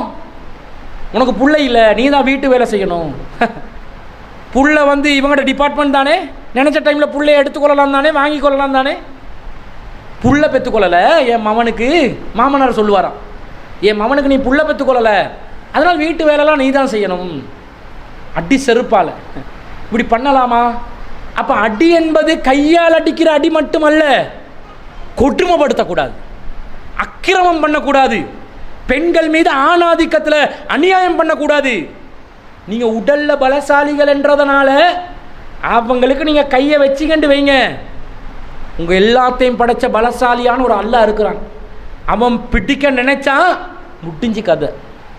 அதை நினச்சி பயந்து அடங்கி போகணும். இதே அவனுக்கு ஒரு கொழும்புல ஒரு பஜாரியோண்ட கல்யாணம் முடிச்சாண்டு வைங்க, இவன் அஸ்ஸலாமு அலைக்கும் என்ன பாத்திமா என்ன பண்ணுவா,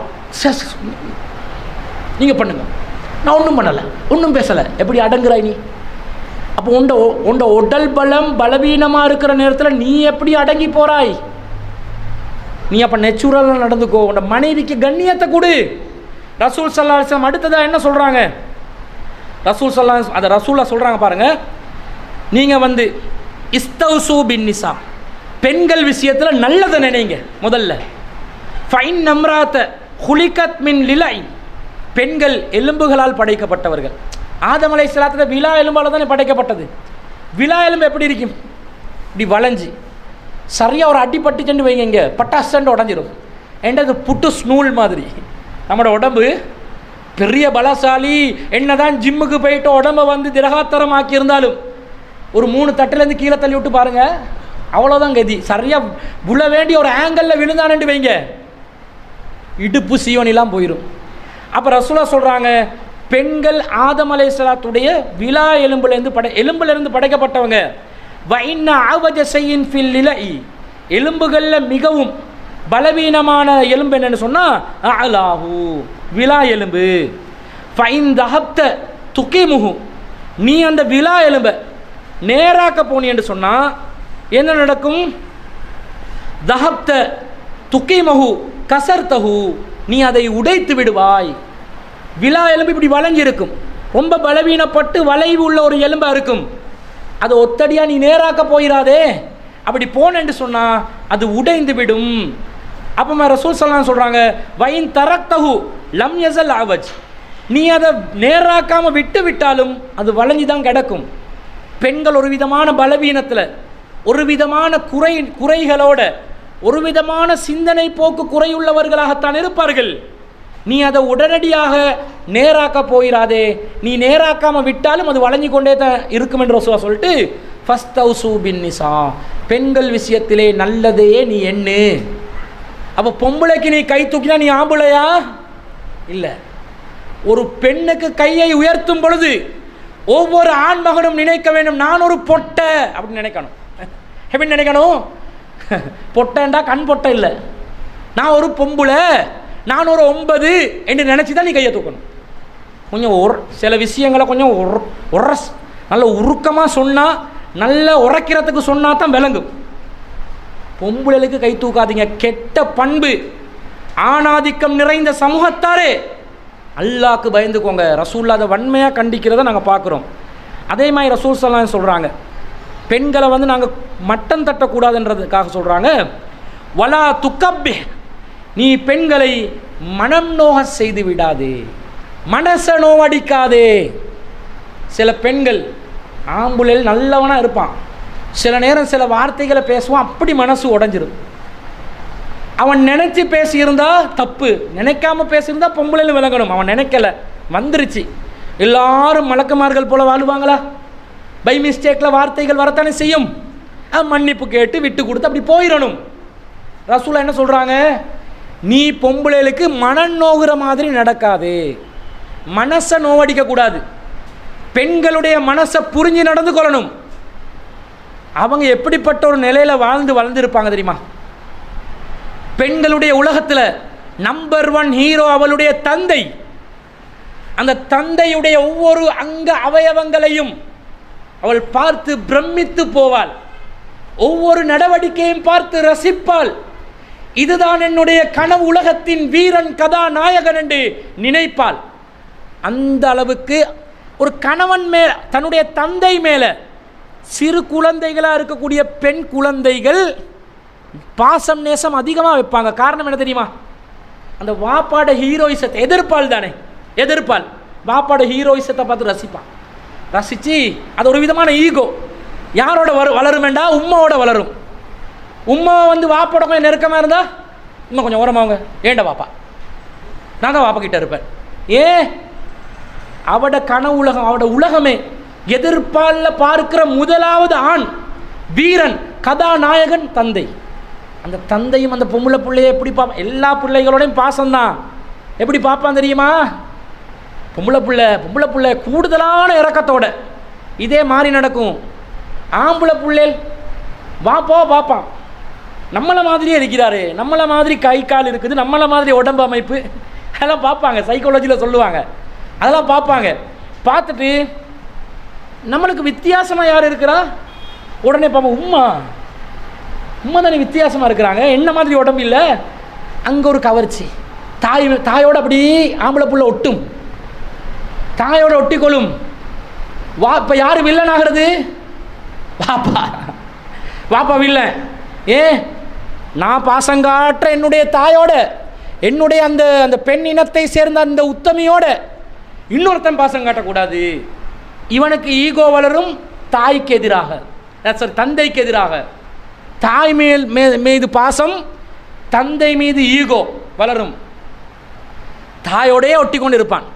என்னதான் ஆரம்பத்தில் தெரியாமல் வாப்பா வாப்பா வாப்பான்னு இருந்தாலும் கொஞ்சம் விவரம் தெரிஞ்ச நாளில் எங்கே ஒட்டுவான்? உம்மா உம்மா உம்மாண்டு தானே ஒட்டுறான். காரணம் விளங்குதா? ஈகோ வளருது அவனுடைய உள்ளத்தில். ஈகோ என்றா இது நல்ல ஈகோவாக மாற்றிக்கொள்ளலாம். உளவியல்ல அது விவரம் சொல்லி கொடுக்கணும். சின்ன வயசுலேருந்து மார்க்கத்தை சொல்லி கொடுக்கணும். அது நல்ல ஈகோவாக மாற்றி விட்டோம் என்று சொன்னால் அவங்க அதை சரியாக அண்டர்ஸ்டாண்டிங் பண்ணி வாழ்க்கை இப்படி தான் இருக்குதோ என்று சொல்லி அண்டர்ஸ்டாண்டிங்கில் போவாங்க. அதுக்கு தான் மார்க்கத்தை சொல்லி கொடுக்கணும். இப்படி இருப்பாங்க. அப்போ அதில் பெண் குழந்தைகள் தன்னுடைய தந்தையை பார்த்து அப்படியே வளருவாங்க. இந்த தந்தையோட கூடையா அந்த பெண் குழந்தைகள் ஒட்டுற நேரத்தில் தந்தையும் என்ன செய்வான்? கூடுதலான ஒரு கவனத்தை பெண் குழந்தைகள் மீது, என்னத்தை கேட்டாலும் எடுத்து கொடுப்பான், எங்கே கூட்டி போக கேட்டாலும் கூட்டி போவான், எல்லாமே செய்வான். இப்படி செஞ்சு அவங்க வந்து ஒரு ராணியாக ஒரு உலகத்தில் ஒவ்வொரு வாப்பாவும் என்ன நினைப்பான்? என்னுடைய மகள் ஒரு ராணியாக வாழணும், நிம்மதியாக வாழணும், சந்தோஷமாக வாழணும் என்று தான் பெத்தி எடுத்து வளர்த்து நெருப்பை கட்டி கொண்டே வளர்ப்பான். வளர்த்து வளர்த்து வளர்த்து வளர்த்து வளர்த்து ஒரு கட்டமாகினோட வேற வழி இல்லை, இன்னொருத்தண்ட கையில் கொடுத்து தான் ஆகணும். வந்து எடுப்பான் பாருங்க ஒரு எருமை மாடு. அவன் அடிக்கும்போது அந்த தந்தைக்கு எப்படி இருக்கும்? டேய், நான் வந்து ஒரு பனிக்கட்டியை கரையை விடாமல் உரைய விடாமல் வளர்த்து கையில் கொண்டாந்து தந்தா நீ கூலிங் ஃப்ரீசரில் வச்சுக்கொண்டு அதை பாதுகாத்து கொண்டு வளர்க்காம அடிப்பியா? மனசை நோவடிப்பியா? ஒவ்வொருத்தரும் யோசிங்க. உங்களோட பொம்பளை பிள்ளைகளுக்கு இது நடக்கும். நீங்கள் உங்களோட மனைவியோட நடந்தீங்கண்டா, நடக்கும்போது நடக்குமெண்டா வாப்பா செய்கிறது பிள்ளைகளுக்குன்றதுக்காக சொல்லலை. அப்படி நடக்கும்போது நீங்கள் யோசிப்பீங்க, நான் என் பொண்டாட்டிக்கு செஞ்சதை என் பிள்ளைகள் இப்படி செய்யும்போது இப்போ வாழ்க்கை இப்போ தான் பார்க்குறேன்னு யோசனை வரும். அப்போ ரசூல் ஸல்லல்லாஹு சொல்கிறாங்க, மனம் நோகுற மாதிரி நடக்காதுண்டா. வாப்பா கிட்ட நினைக்கிறதெல்லாம் கிடைக்கும், கேட்குறதெல்லாம் கிடைக்கும், சந்தோஷம் கிடைக்கும், நிம்மதி கிடைக்கும், ஹீரோயிசம் பார்க்குறேன், அன்பை பார்க்குறேன், பாசத்தை பார்க்குறேன், என்னைய திட்ட மாட்டாரு, என்னை அடிக்க மாட்டாரு, தப்பி தவறி அடிச்சிட்டாலும் ரொம்ப பாசத்தோடு வந்து என்னோட செல்லம் கொஞ்சுவார். இதெல்லாம் பார்த்து பார்த்து வளர்ந்த ஒரு பொம்பளை புள்ள கணவன் வந்து கடுமையாக மனசை நோவடித்து திட்டும் போது உடனடியாக அப்படியே மைண்டால் அப்படியே ட்ராப் ஆகிடுவாங்க. அதனால தான் ரசூலா சொல்கிறாங்க, மனம் நோகுற மாதிரி நடக்காதே. நெருப்பு வார்த்தை சிலவங்க இருக்கிறாங்க அப்படி வந்து ஸ்லீப்பிங் செல்ஸ். அவங்கெல்லாம் எப்படி ஸ்லீப்பிங் செல்ஸ்ண்டா குட்டுப்பான் இன்ஜெக்ஷனை பசுந்தான் கொடுக்க வேண்டிய இடத்துக்கு. இப்போ நீங்கள் குடும்பமாக வாழ்கிறீங்க, பலதரப்பட்ட விஷயங்கள் வரும். சில பேர் இருப்பானுங்க சீதனம் இல்லாமல் முடிச்சிருப்பான், ஆனால் இருக்க விடுவானா? சீதனம் கொடுத்தாலும் பரவாயில்லன்னு நினைக்கிற அளவுக்கு தான் வார்த்தையால் வெளுப்பான், வார்த்தையால் நோய்ப்பான். நீ வரும்போது உன்ட உம்மா வாப்பா உனக்கு சொத்து சுகம் கொடுத்து தான் அனுப்பினாங்களா? இதை கேட்கறதுக்கு நீ சீதனமே எடுத்திருக்கலாமேடா. இதை கேட்கறதுக்கு நீ பேசாமல் சீதனமே எடுத்திருக்கலாமே. சீதனம் எடுத்தவங்க பாருங்க ரொம்ப அடக்கம் ஒடுக்கமாக வாழுவாங்க. சீதனத்தை எடுக்கிறவங்க, அதாவது எடுத்து கல்யாணம் முடித்தவங்க, சீதனம் எடுத்த பெண்ணினத்தை சேர்ந்த ஆண்கள் இருப்பாங்களே, அவங்க என்ன செய்வாங்கன்னு சொன்னால் மனைவிக்கு ரொம்ப அடக்கம் ஒடுக்கமாக இருப்பாங்க. ஏன் பேசலுமா? அவ சொல்ல ஏண்ட வீட்டில் இருக்கிறாய் பொத்து வாய, ஏன் வாப்பா தந்த பெட்ரூமு, ஏன் வாப்பா அடித்த பெயிண்ட்டும் கூட அடித்து கொடுக்கணுமே சில வீடுகளுக்கு. நீ படுக்கிற கட்டில் ஏண்ட, நீ போகிற பாத்ரூம் டைல்ஸ் ஏண்ட, அதில் அடிச்சிக்கிற பெயிண்ட்டு ஏண்ட, வாட்டர் ப்ரூஃபும் வேண்ட, எல்லாமே நான் கொடுத்தது. அடக்கமாக ஒடுக்கமாக இருக்கணும். இருப்பாங்க, ஒன்றும் பண்ண மாட்டான், ஒரு பிரச்சனையும் இல்லாமல் இருப்பான். ஏன்? மனைவியோட இறக்கத்துக்கு இல்லை, இந்த சொத்து சுகமெல்லாம் போயிடும் என்ற பயம். கேவலம் கெட்ட வாழ்க்கை. அப்போ கணவன் மனைவியோட வாழ்கிற வாழ்க்கையில் அந்த வார்த்தைகளால் நோவிக்கிறது இருக்குதே. நீ என்னத்தை கொண்டு வந்தாய்? நீ வெறுங்கையாக தான் வீசி கொண்டு வந்தாய். உன்னோட வாப்பாவும் இருக்கிற ஒரு பிச்சைக்கார பயல் என்னும் போது இவக்கு மனசு அப்படியே கீழே விழுந்துடும். நீங்கள் அவளுக்கு அவட குறைந்து அவளுக்கு பேசுங்க, அவங்களோட உம்மா வாப்பாக்கு பேசிடாதீங்க. ஏண்டா அவங்களோட உலகம் அது. அவங்களோட உம்மா வாப்பா என்ன கெட்ட பொம்பளை, உனக்கு என்ன கெட்டவளாக இருந்தாலும் பரவாயில்லை. மனைவியுடைய தாய் தந்தை அவளுக்கு தாய் தந்தை. உனக்கு மாமியும் மாமாவும் இருப்பார், மாமனாரும் மாமியாரும்.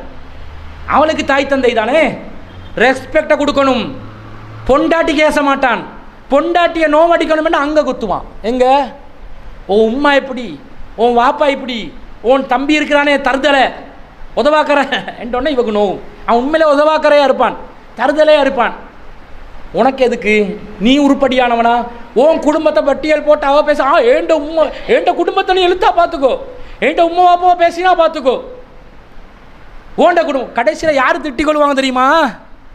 அவட குடும்பத்தை இவ இழுக்க, இவட குடும்பத்தை அவ இழுக்க. தேவையா இந்த பொழப்பு? அப்போ குத்தி பேசக்கூடாது, அந்த ஸ்லீப்பிங் செல்ஸ் அடிக்கக்கூடாது. அப்போ நீங்கள் என்ன செய்யணும்? வார்த்தைகளில் கவனமாக. ரசூலா சொல்கிறாங்க, மனசை நோவடிச்சிடாதீங்க, கவனமாக இருங்க. சில நேரம் பை மிஸ்டேக்கில் வரும். ஏன்டா மலக்குமார்கள் இல்லை தானே, பை மிஸ்டேக்கில் வந்தால் அவசரப்பட்டு சொல்லிட்டு அவங்க ஒரு மாதிரி ஆகிடுவாங்க. அப்படி கண்கள் அப்படி கண்ணீர் கொட்டும், சும்மாவும் கொட்டும், அது வேறு விஷயம். மனசு நொந்தும் கொட்டும். அப்படி கொட்டும் பொழுது மிஸ்டேக்கில் வந்துருச்சு, ஒன்றும் நினைக்க வேணாம், நினச்சி சொல்லலை, இப்படி ஆயிடுச்சு என்று சமாதானம் ஆகிக்கோங்க. ஏன்னா மனுஷன்ன்ற வகையில் பை மிஸ்டேக்கில் வரும். சில நேரம் திட்டமிட்டும் சொல்லியிருப்பார், சொன்ன பிறகு கொஞ்ச நேரத்தில் யோசிப்பார், கோவத்தில் சொல்லிவிட்டு அப்படி சொல்லியிருக்கக்கூடாது, ஒரு மாதிரியாக இருந்துச்சு, சமாதானமாகிருங்க. ஏண்டா ரசூலா சொல்லிட்டாங்க, உங்களுடைய மனைவிமார்கள்ட மனசை நோவடிக்காதுன்ட்டாங்க. மனசை நோவடிக்காம தான் நீங்கள் நடந்து, அதுவும் சொன்னா, அது அல்லாஹ்வின் தூதருடைய கட்டளை. அல்லாஹ்வின் தூதருடைய கட்டளையை நீங்கள் புறக்கணிச்சிட்டு இஸ்லாமிய மார்க்கத்துக்குள்ள உங்களுக்கு வாழ்ந்து கொண்டிருக்கலாமா? பொம்பளைக்கு அடிமையாகிறீங்கன்ற அர்த்தம் இல்லை, நல்லா புரிஞ்சுக்கோங்க. உங்களுடைய ஆண்மையை நீங்கள் அடகு வைக்கிறீங்கன்ற அர்த்தம் இல்லை, இறை தூதருடைய சொல்லுக்கு கட்டுப்படுறன்ற அர்த்தம். அப்படி மனசை தீர்த்திக்கோங்க. உங்களோட மனசுக்கு நினைக்கி, இவள் சொல்கிறத நான் கேட்குறதா, இவளுக்கு நான் அடிமையாக போகிறதா, இவளுக்கு நான் ஒன்று கொண்டு நிற்காமல் நான் என்னுடைய ஆணாதிக்கத்தை காட்டாமல் இருக்கிறதா, அது எனக்கு குறைவு அப்படி நினைக்க வேணாம். ரசூலா சொன்னாங்க, மனசு ஒன்று அடிச்சிடாதே, அடங்குங்க. அதே மாதிரி நபி ஸல்லல்லாஹு அலைஹி வஸல்லம் சொல்கிறாங்க, வலா தஹ்ஜுர் இல்லா ஃபில் பைத், வீட்டில் தவிர வெளியே நீ அவளை கண்டித்து விடாதே. சிலவங்க வீட்டுக்குள்ளே அடங்கி இருப்பாங்க, மனைவிக்கு உசு புசும் பேச மாட்டான். ஏண்டா உசு புசு பேசினாலும் சாப்பாடு இல்லை, கேன்சல், எல்லா சாப்பாடும் கேன்சல் ஆகிரும். புரியுது தானே? இந்த சாப்பாடு அந்த சாப்பாடு எல்லா சாப்பாடும் கேன்சல் ஆகிரும்ன்றதுனால அடங்கி இருப்பான். இதே அவன்ட உம்மா வந்துட்டு வைங்க, யார்ட மாப்பிள்ளோட உம்மா, மனைவிட மாமியார் வந்த நேரத்தில் இவர் அங்கே போ, இங்கே வா, இங்கே போ, ஒரு நரம்பு எக்ஸ்ட்ராவாக வந்துடும். கொஞ்சம் ஆக்ஷன் எல்லாம் ரியாக்ஷன் எல்லாம் மாறிடும். கொஞ்சம் எக்ஸ்ட்ராவே அவர் என்ன செய்வார், ஆம்புல என்று காட்டிக்கொள்வார். இந்த மாதிரி கண்டிப்பு வீட்டுக்குள்ளே தவிர வெளியே வைத்து கண்டிக்காதுன்னு சொன்னால், வெளியே போகிற இடத்துலையும் கண்டிக்கக்கூடாது. இவ கடைக்கு கூட்டி போகிறீங்க, ஷாப்பினுக்கு, அந்த இடத்துல இவ போனால் வர்றா இல்லை, பக்தியெல்லாம் கலாவி முடிஞ்சு தொழுகை நாசமாக்குற அளவுக்கு கடையில் சீக்கிரமாக வந்துடுங்க, உடனே ஏய் வாடி கொஞ்சம் அவசரமாக போகணும் வாடி. சில ஆட்கள் இருக்கிறாங்க, சில ஆண்கள் பெரம்பை வச்சு அடிப்பாமா பொண்டாட்டிக்கு. ரோட்டில் குத்துவானுங்க, இடுப்புக்கு இப்படி இப்படி அண்ணுவான், இப்படிலாம் குத்துவான், அடிப்பான், கன்னத்தில் அரைவான். சில பொம்பளையில் அழுந்து கொண்டே ரோட்டில் போவாங்க. எங்களுக்கு என்ன எதுன்னு கேட்கலுமா, உடனே இன்னும் சேர்த்து அடிப்பான். அவன் என்னடி ஒண்ட விஷயத்தில் வாயை போடுறான் அப்படின்னு கேட்டு இன்னமும் அடிப்பான். அதையும் கேட்க முடியாது. அப்போ இந்த மாதிரி கண்டிப்பென்றாலும் கண்டிப்பு கடுமையான வார்த்தை. வெளியில் போனோன்னு இவர் ஒரு ஆம்பளை சிங்கம் ஆகிடுவார். வீட்டுக்குள்ளே அசிங்கம், அது வேறு விஷயம். வெளியில் போனோன்னே இவர் பைக்கை முறுக்கு மாதிரி அவருக்கு முறுகி கொண்டு வரும். அவர் தான் மீசை வச்ச ஆம்புலண்ட். அப்போ தான் நினைவு வரும், 4 பேர் முன்னுக்கும் அவர் ஆம்புல, மாப்பிள்ளா, அவர் மாப்பிள்ளா ஆகிடுவார், மாப்பிள்ளை. அப்போ இவர் என்ன செய்வார், சாதாரணமாக வீட்டுக்குள்ளே நடக்கிற மாதிரி இவ இப்போ என்ன நல்லதான் இருந்தது, கொஞ்சம் ஆக்ஷன் எல்லாம் மாறுது, ரியாக்ஷன் எல்லாம் சேஞ்ச் ஆகுது. எதுக்கு ஓவர் ஆக்ஷன் கொடுக்குறான்?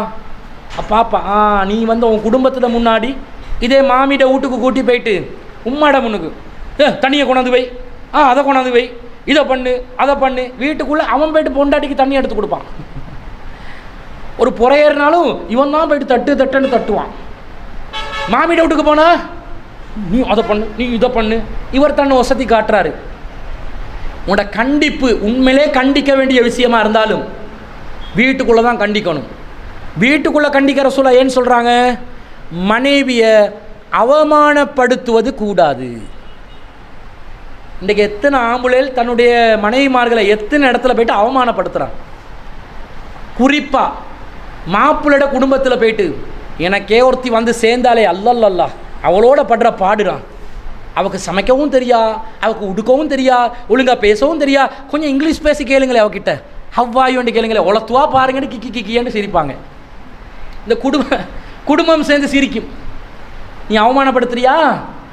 நீங்கள் உண்மையான ஆண் மக்களாக இருந்தால் அல்லாஹ்வின் தூதருடைய இந்த சொல்லின் பிரகாரம் உங்களுடைய மனைவியை வெளியிடங்களில் நீங்கள் அவமானப்படுத்தக்கூடாது என்றால் அதனுடைய முதலாவது படி, நீங்களும் மனைவியும் உங்களோட 4 செவத்துக்குள்ளே என்னென்ன செய்கிறீங்களோ அதை போயிட்டு வெளியே பேசிடாதீங்க. சிலவனுள் என்ன செய்வானுலண்டா, கூட்டாளிமார்களோட, ஃப்ரெண்ட்ஸ்மார்களோட, என் பொண்டாட்டி ஒரு தோதுடா, ஒன்றுமே விளங்காதுடா, கிறுக்கு மூதேவி அது அப்படி அண்டுவான். பேசுகிறானா இல்லையா? விட்டு கொடுக்குறானா இல்லையா? விட்டு கொடுப்பான். அவருக்கு டெக்னாலஜியும் தெரியா, ஒன்றும் தெரியா, நான் சரியான ஃபித்னா பண்ணுவேன், அவருக்கு ஒன்றுமே விளங்காது, தோது இளவு அப்படி அண்டுவான். இப்படி நீ மானபங்கப்படுத்தினா நாளைக்கு அவன் என்ன பார்ப்பான், ஓ தோதோ, அப்போ நாங்கள் ஒரு கணக்கு போட்டுக்கொள்வோம். கூட்டாளி வீட்டுக்கெல்லாம் கூட்டி போவார் தானே, அவன் நினைப்பான். ரசூலா சொல்கிறாங்க, மனைவியோட நீ எப்படி இல்லறத்தில் இருக்கிறாயோ உண்ட மனைவியுடைய அங்க அவயவங்களை கூட நண்பர்கள்கிட்ட போயிட்டு வர்ணிக்காதே. அவன் இப்படி இந்த மாதிரி பாடி ஷேப் இதெல்லாம் சொல்லாதே. அவன் கற்பனை பண்ணிடுவான், அவன் கணக்கில் வந்துடும். இவன் ரசிக்கிறதுக்காகவும் சொல்லக்கூடாது, அவமானப்படுத்துறதுக்கும் சொல்லக்கூடாது. இதெல்லாம் கெட்ட சைத்தானிய விஷயங்கள் இன்றைக்கி சர்வ சாதாரணமாக நடக்குது. அப்போ அவமானப்படுத்துறதுக்கு முதல்ல என்ன பண்ணுவாங்க, தன்னுடைய யாருக்கிட்ட போயிட்டு சொல்லணுமோ பொண்டாட்டிட்ட குறையெல்லாம் போயிட்டு இதைத்தான் மாமியும் எதிர்பார்ப்பாங்க. இவனோட கூட பிறந்தவங்க கொஞ்சம் பேர் இருப்பாங்களே, அவங்களும் எதிர்பார்ப்பாங்க. அவங்களோட குடும்பம் நாறுண்டு நாறி கொண்டிருக்கும், அது வேற விஷயம்.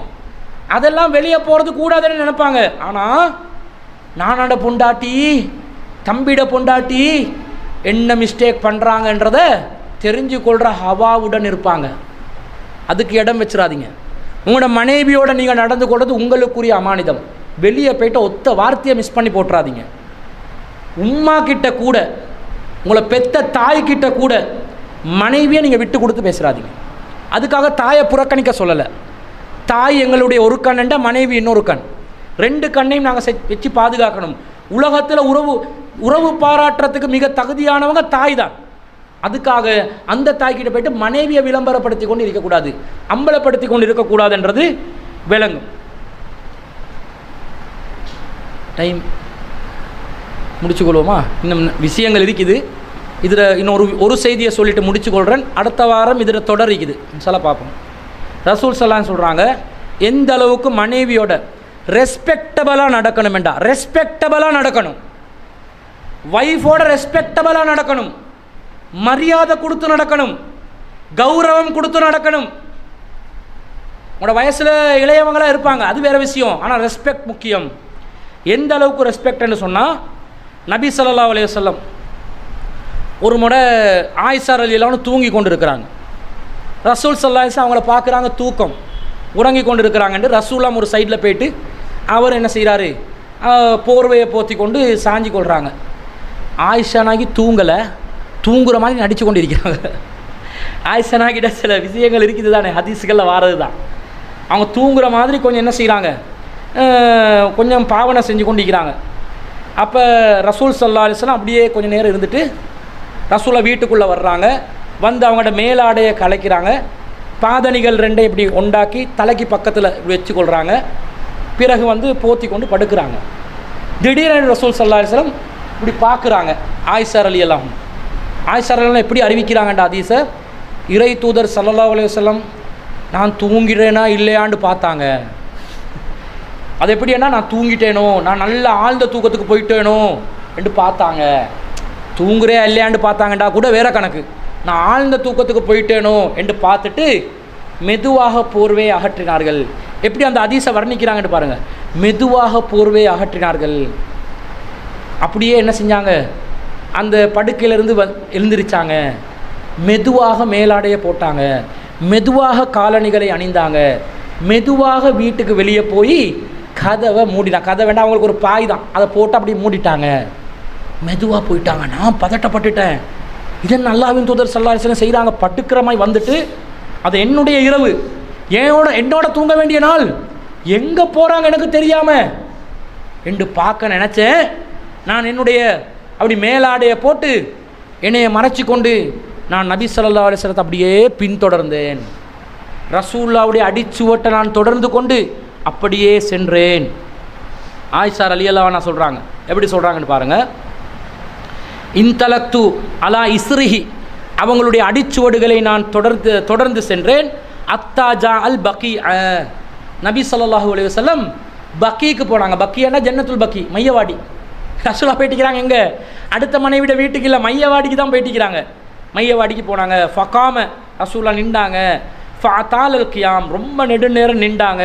சும்ம ரஃபா யதைஹி ஸலாஸ மர்ராத், பிறகு 3 தடவைகள் கைகளை உயர்த்தினார்கள் என்று சொல்லிட்டு சும்மன் சரஃப, பிறகு ரசூல் ஸல்லல்லாஹு அலைஹி வஸல்லம் திரும்பினாங்க. ஃபன் சரஃப்து, நானும் உடனே திரும்பிட்டேன். ஏண்டா இப்போ வீட்டிலேருந்து வெளியே வந்துட்டாங்க, இவங்க ஃபாலோ பண்ணது தெரியாமல். கணவன்மார்கள் எங்கே போகிறாங்க வராங்கன்னு எங்கள்கிட்ட மனைவிமார்கள் இனி ஃபாலோ பண்ணுறது விஷயமா? அல்லாஹ்வின் தூதரையே ஃபாலோ பண்ணிக்கிறாங்க ரசூல் ஸல்லல்லாஹு அலைஹி வஸல்லம். மனைவி நம்மளோட பெண்கள் கொஞ்சம் இவனை ஃபாலோ பண்ணால் நீ சந்தேகம் என்னையே ஃபாலோ பண்ணுறாய். ரசூல் ஸல்லல்லாஹு அலைஹி வஸல்லம் ஃபாலோ பண்ணி தான் இருக்கிறாங்க. என்ன பண்ண, அதுதான் பெண்களுடைய இயல்பு. ஃபாலோ பண்ணிட்டாங்க. ஃபஅஸ்ரஅது, ரசூல் என்ன பண்ணுறாங்க, ரசூலுக்கு விளங்குது ஏதோ ஒரு இணல் ஒன்று என்னை பின்தொடருது, விளங்கி கொஞ்சம் ஓடுறாங்க. பின்னுக்கால ஓடுற மாதிரி விளங்குது. ஏன்னா ரசூல் ஸல்லல்லாஹு அலைஹி வஸல்லம் ஓட போக்கிற அதுவும் ஓடுற மாதிரி விளங்குது முன்னுக்கு. ஏன்னா இப்போ பின்னுக்கு ரிட்டர்ன் ஆகிறாங்களே, இவங்க அவசரமாக வீட்டுக்கு போகிறதுக்கு ஓடுற மாதிரி விளங்குது. ரசூலா நடக்கிற மாதிரிக்கும் போது அவங்களும் நடக்கிற மாதிரி விளங்குது. ரசூலா கொஞ்சம் ஓடியும் காட்டுறாங்க. என்னத்துக்கு ஓட வச்சாங்கன்னா மூச்சு வாங்க வைக்க. வீட்டுக்கு போனால் மூச்சு வாங்கும்போது மாட்டி கொள்வாங்க தானே, அதுக்கு ஓட வைக்கிறாங்க. அதோட எப்படியோ நான் வந்துட்டேன். அஹ்லர் தூ, அவங்களும் வந்தாங்க, நானும் வந்துட்டேன். சபக்துஹு, நான் உடனே அவங்கள முந்தி கொண்டு வீட்டுக்குள்ளே போயிட்டேன். ஃபதஹல் தூ, நான் அப்படி வீட்டில் போயிட்டு இருந்துட்டேன். அப்போ இவங்க என்ன மூச்சு வாங்குது, இப்போ போர்வையில் படுத்துக்கொண்டு இருக்கிறாங்க. என்ன மூச்சு வாங்குறது போர்வையில் விளங்குது. ஏன்னா அவங்க ஓடிட்டாங்களே. யா ஆயிஷா, யா ஆயிஸ், ஆயிஸ்ன்னு தான் கூப்பிடுவாங்க. சோட்டா, ஆயிஷாண்டே இல்லை, ஆயிஸ் என்று அந்த சோட்டா கூப்பிட்டுக்கிறாங்க. அவங்களோட பொண்டாட்டி மகள்கிட்ட பேரை வந்து சோட்டா கூப்பிடலாம். இப்போ சாக்கிரான்னு ஒரு பேர் இருந்தால் சாக்கு, மாக்கிராண்டா மாக்கு என்று கூட கூப்பிடலாம். சாக்கு, மாக்கு, ஷார்ட் பண்ணி கூப்பிடுறத நீங்கள் விரும்பினமாக கூப்பிடலாம். ஆனால் கோவத்தை ஏற்படுத்தாமல் செல்லமாக கூப்பிட்ருங்க. ரசூலா சொல்கிறாங்க, யா ஆயிஸ், ஆயிஷாவே, அஸ்ய ராபியத்தன், என்ன கொஞ்சம் மூச்சு வாங்குற மாதிரி இருக்குது, என்ன மேட்டர் அப்படின்னு கேட்குறாங்க. லாஸ் ஒன்றும் இல்லை. அப்போ ரசூலா சொன்னாங்க, கால லத்துஹ்பிர்னி, நீயா சொல்லிரு, அவு லயுஹ்பிரன்னி அல் லத்தீஃபுல் ஹபீர், அல்லது நுட்பமான அனைத்தையும் அறிந்த இறைவன் எனக்கு சொல்லி விட்டுருவான், நீயே சொல்லிரு என்றாங்க. சொல்லும்போது ஆயிஷா என்ன சொல்கிறாங்க, யார் ரசூலுல்லாஹ், பி அபி அந்த உம்மி, உங்களுக்கு என்னுடைய தாயின் தந்தையும் அர்ப்பணமாகட்டும், அக்பர் என்ன நடந்துச்சோ நான் சொன்னேன், இல்லை நீங்கள் போகிற மாதிரி இருந்துச்சு, அதான் நான் ஃபாலோ பண்ணுறேன். ரசூல் ஸல்லல்லாஹு சொல்கிறாங்க, ஃபஅன்தி சுவாதுல்லதி ரஅய்து அமாமி, எனக்கு முன்னாடி ஒரு கருப்பு இணல் ஓடிச்சே அது நீதானோ என்று கேட்குறாங்க. மாட்டி விளங்கிட்டாங்க இவங்க யாருண்டு. அப்போ சொல்கிறாங்க, ஆமாம் நான் தான். அப்போ நபி ஸல்லல்லாஹு அலைஹி வஸல்லம் என்ன செஞ்சா, ஃபலஹதனி ஃபீ சதுரி லஹதத்தன், என்னுடைய நெஞ்சிக்கிற சொல்ல அப்படி ஒரு தள்ளு தள்ளினாங்க. இப்படி ஒரு தள்ளு இப்போ அப்படின்னு தள்ளுறாங்க. ஆயிஷா நாயகி சொல்கிறாங்க, எனக்கு வலிச்சிச்சு, ரசூலா தள்ளினா தள்ளு எனக்கு வலிச்சிச்சு, என் நெஞ்சில் இப்படி தள்ளினாங்க, அது எனக்கு வலிச்சிச்சு. அப்போ ரசூல் ஸல்லல்லாஹு அலைஹி சொல்கிறாங்க, கால அல நந்தி ஐ யஹீஃபல்லாஹு அலைக்கி வ ரசூலுஹு, அல்லாஹ்வும் அல்லாஹ்வுடைய தூதரும் உனக்கு துரோகம் இழைத்து விடுவார்கள் என்று நினைச்சிட்டாயா என்று கேட்குறாங்க. அல்லாஹ்வும் அல்லாஹ்வுடைய தூதரும் துரோகம் செய்வார்கள் என்று நினைத்து விட்டாயா அப்படி என்று சொல்லி ரசூல் ஸல்லல்லாஹு அலைஹி வஸல்லம், என்ன நடந்துச்சு தெரியுமா, நான் படுக்கத்தான் வந்தேன், உன்னை பார்த்த நீ தூக்கம், உன்னை எழுப்பி டிஸ்டர்ப் பண்ணக்கூடாதுன்னு நினச்சேன். நான் தூங்கும்போது வெளியிலிருந்து ஜிப்ரீல் எல்லாம் கூப்பிட்டு கொண்டிருந்தார், உன்னுடைய ஆடை கலைந்திருந்தது, அவர் உள்ளே வருவதற்கு வெட்கப்பட்டார். எனவே நான் வெளியே போகிறதுக்கு முடிவெடுத்தேன், உன்னை எழுப்புவதற்கு சங்கடப்பட்டேன், தயங்கினேன். ஏன்னா நீ தூங்கி கொண்டிருந்தாய், உன்னை டிஸ்டர்ப் பண்ண நான் நினைக்கல, அதனால தான் நான் சொல்லி போகலை, நான் துரோகம் பண்ணுறதுக்காக போகலை, உன்னை எழுப்பிவிடக்கூடாதுன்றதுக்காக அப்படியே நான் உனக்கு டிஸ்டர்ப் பண்ணாத விதத்தில் மெதுவாக அந்த காரியங்களை செஞ்சு வெளியே போனேன். அல்லாஹ் தாலா ஜன்னத்துல் பக்கீல உள்ளவங்க கபருவாசிகளுக்காக நான் பிரார்த்தனை செய்ய வேண்டும் அல்லாஹ்விடத்தில் என்று ஜிப்ரீல் மூலமாக கட்டளையிட்டதனால நான் போனேன், நீ என்னே இப்படி நினச்சிட்டியே அப்படி என்று சொல்லி ஆயிஷா ரலியல்லாஹு சொல்கிறாங்க. ரசூலுல்லாஹ்க்கு கோபம் வருதுன்னா, நான் துரோகம் பண்ணினதா நீ அடுத்த மனைவியை விட்டு உனக்கு சொல்லாமல் போவேன்னு நினைக்கிறாய் பாரு, அது எவ்வளோ பெரிய தப்புன்றதுக்காக அந்த தள்ளு இப்படி. நீ எதுக்காக ரசூலுல்லாஹ்வே தள்ளி விட்டார்கள் நெஞ்சின் மீது வலி ஏற்படுகின்ற அளவுக்கு, எனவே முகத்தில் அறைய மாட்டேன், இனிமேல் ஏதாவது பிரச்சனை வந்தால் இப்படி ஒரு தள்ளு, இப்படி நினைச்சிடாதீங்க. ரசூலுல்லாஹ் அந்த இடத்துல ஒரு காரியம் சொல்லி விளக்கத்தை சொல்கிறாங்க, கோவத்தை ஏற்படுத்தலை. அப்போ அவங்க அல்லாஹ்வின் தூதரே நான் தப்பாக நினச்சிட்டேன் மன்னிச்சிடுங்கண்டு அந்த விஷயங்கள் நடக்குதுன்னு வைங்களே. ரசூலுல்லாஹ் என்ன சொன்னாங்க, டிஸ்டர்ப் பண்ண நினைக்கல, உன்னுடைய தூக்கத்தை நான் கலைக்க நினைக்கல. எத்தனை மாப்பிள்ளை மகள் கடைப்பிடிக்கிறீங்க? நீங்கள் விடிய காட்டில் ஒரு பயணம் போகணும், விடிய காட்டில் நம்ம ஊரில் வழக்கம் என்னது, எலும்பினா டீ குடிக்கணும், மனைவி தூக்கம், நீங்கள் என்ன செய்வீங்க? கொஞ்சம் டீயை ஊற்றி சரி தாங்கவா, இப்படி தூங்கி கொண்டு இருக்கிறீங்க, என்னது டீயை சரி ஊற்றி தாங்கவா, இப்படியா தூங்குறது? இல்லாட்டி கொஞ்சம் சத்தம் போடுவான், வேணுக்கண்டு அவன் குளிச்சுட்டு போகணும் வேண்டாம், அந்த பக்கெட்டெல்லாம் பிறல்ற மாதிரி சத்தத்தை போட்டு எழுப்பி விட பார்ப்பான், அல்லது எழுப்பி விடுறதுக்கு ரெண்டு கக்குவான். இந்த கக்கல் சத்தத்துக்காவது எலும்பட்டுமெண்டு, ஏழாட்டி காலால் உசுப்புவாங்க, இப்படி எலும்பு தூக்கம், கும்பகரண தூக்கம், இப்படியா தூங்குறது? மனைவி என்று சொன்னால் லேட்டாகி தூங்கணும், முன்கூட்டி எழுமணும், இப்படியா படுக்கிறது? படண்டு படுக்கிறது. கடைசியில் இவ்வளோ எக்ஷன் போட்டும் சரி வராட்டி கத்திடுவான், எலும்படி தேத்தனையை சரி ஊற்று தாடி, அதையாவது குடிச்சிட்டு போகிறதுக்கு டிஃபனையாவது ரெடி பண்ண மாட்டாய், டீயை சரி குடிச்சிட்டு போகணும் தாண்டு கத்துவான். டிஸ்டர்ப் பண்ணாமல் உங்களுக்குரிய டிஃபன் தயாராக இல்லை என்றால், காலை உணவு தயாராக இல்லை என்றால், டிஸ்டர்ப் பண்ணாமல் நீங்கள் போயிட்டு இருக்கிறீங்களா இல்லையா? உங்களோட வாழ்க்கையில் கடைப்பிடிச்சிருக்கிறீங்களா? நீங்கள் என்ன நினைக்கிறீங்க தெரியுமா, உங்கள் பொண்டாட்டி உங்களுக்கு டீ ஊற்றி கொடுக்குறது கடமைன்னு நினைக்கிறீங்க. உங்களுக்கு கடமை இல்லை, அவள் விரும்பி செய்கிறதா இருந்தால் அவள் டிஸ்டர்ப் பண்ணி பலவந்தமாக அதை எடுக்க இயலாது. நல்லா புரிஞ்சுக்கோங்க. ரசூல் ஸல்லல்லாஹு அலைஹி வஸல்லம் எப்படி டிஸ்டர்ப் பண்ணாமல் நடந்தாங்க? அவள் கொஞ்சம் தூங்க விட மாட்டான், அவள் எப்பயுமே மெஷின் மாதிரி எழும்பிக்கொண்டு இவனுக்கு பணிவிட செஞ்சு கொண்டே இருக்கணும், உபசரிப்பு செஞ்சு கொண்டே இருக்கணும், இவனுக்கு உதவி ஒத்தாசையாக இருந்து கொண்டே இருக்கணும். இப்படி மார்க்கம் சொல்லலை, அவ மதித்து நடக்கணும். இந்த மதிப்பில் ஒன்று தான் அவட சுதந்திரத்துக்குரிய இடத்த கொடுக்கணும்.